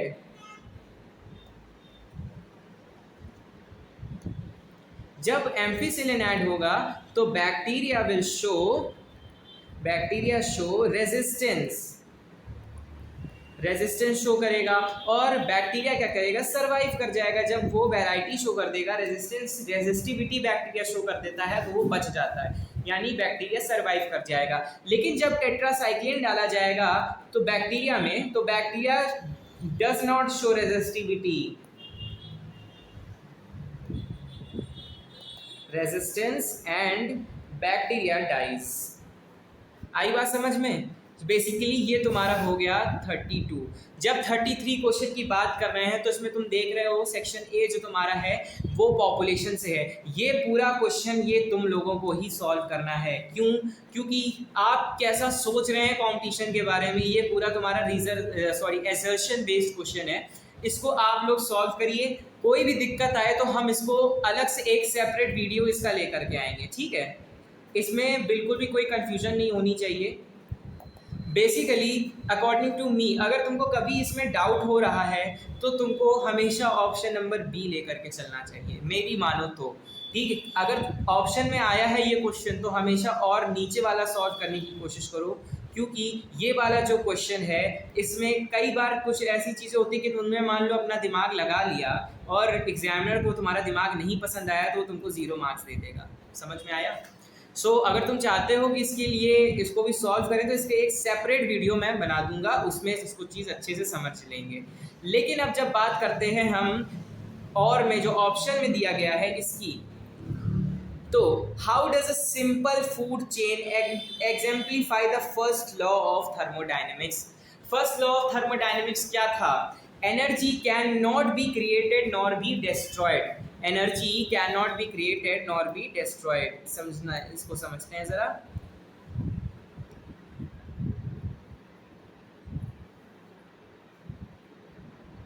क्या था? Energy cannot be created nor destroyed, ठीक है। अब देखो बात क्या हो रही है, अब तुम ये समझो, सन से तुमको एनर्जी एक मिल रही है, ठीक है, सन से तुमको प्लांट्स में एनर्जी मिली, ठीक है, सन से एनर्जी प्लांट्स के पास आई, ठीक है। अब देखो प्लांट्स उसको केमिकली ट्रांसफॉर्म कर रहे हैं, केमिकली ट्रांसफॉर्म कर रहे हैं, तो यानी सोलर एनर्जी का केमिकल एनर्जी में ट्रांसफर हो रहा है। और कैसे स्टेट करोगे कि फूड चेन जो होती है वो बेस्ड होती है लॉ ऑफ थर्मोडायनेमिक्स पे, ठीक। फिर नेक्स्ट क्वेश्चन जो ये दिया गया है कि the table below as the number of species of different parts of the world. Birds की स्पीशीज दी गई, सबसे ज़्यादा कोलंबिया में दिख रही है, उसके बाद तुमको सदर्न अमेरिका में दिख रही है। सो तुमसे पूछा गया identify the common factor which is higher number of bird species as suggested to the, at least तुमको दो रीज़न देने हैं। तो दो रीज़न तुम ये दे सकते हो कि जितने भी, जैसे ये तुम्हारे कोलंबिया और नॉर्दर्न अमेरिका, ये तुम्हारे ट्रॉफिक रीजन में प्रेजेंट होते हैं। किस में प्रेजेंट होते हैं? Tropic region. इसमें लिए तुमको ज्योग्राफी भी थोड़ी बहुत आनी चाहिए, ठीक है। ट्रॉफिक रीजन में प्रेजेंट हो रहे हैं, इक्वेटर के नज़दीक में है, इक्वेटर में नहीं है, इक्वेटर के नज़दीक में है।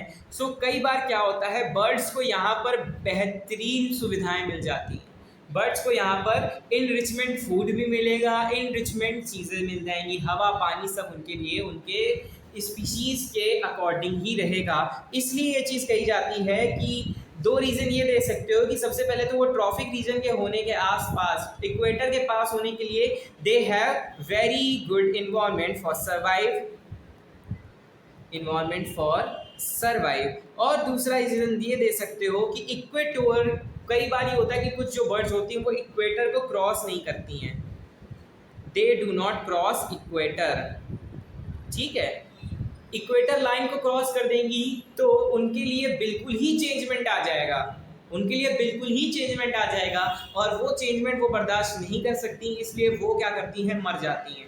इसलिए इन कोलंबिया और नॉर्दर्न साउथ अमेरिका, या एक इंडिया को भी ले सकते हो, तो इंडिया तो बिल्कुल ही इक्वेटर के ही उसमें जा रहा है, ठीक है, इक्वेटर से ही गुजर रहा है। इसलिए हम कह सकते हैं कि ये दो रीज़न है, या तो वो इक्वेटर को क्रॉस ही नहीं करती हैं, या तो फिर वो ट्रॉपिक रीजन में उनको इन रिच इन्वायरमेंट मिलता है।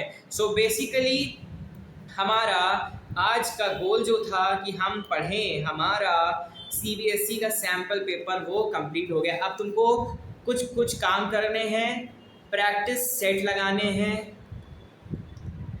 सिलेबस कंप्लीट करना है, और साथ ही NCERT डेली बेसिस पे रिवाइज करनी है, ठीक है। So basically this is all about for today. I am your mentor Kartikeya Shukla. Do not forget to like share, like लिखे देने, चलो ये भी, जब इतनी देर से इतना सब कुछ लिख रहे हैं तो लाओ ये भी लिख दिया, ठीक। Like share and subscribe, like करो, शेयर करो, सब्सक्राइब करो। शेयर का वो कुछ ऐसे बनाकर आता है ना, और सब्सक्राइब करने के लिए बेल आइकन को दबा देना, ठीक। लाइक करने के लिए अंगूठा बना दिया, चलो ठीक। तो like share and subscribe the divine world of education, divine world of education. I am your mentor Kartikeya Shukla, ठीक। Basically thank you so much, this is the end of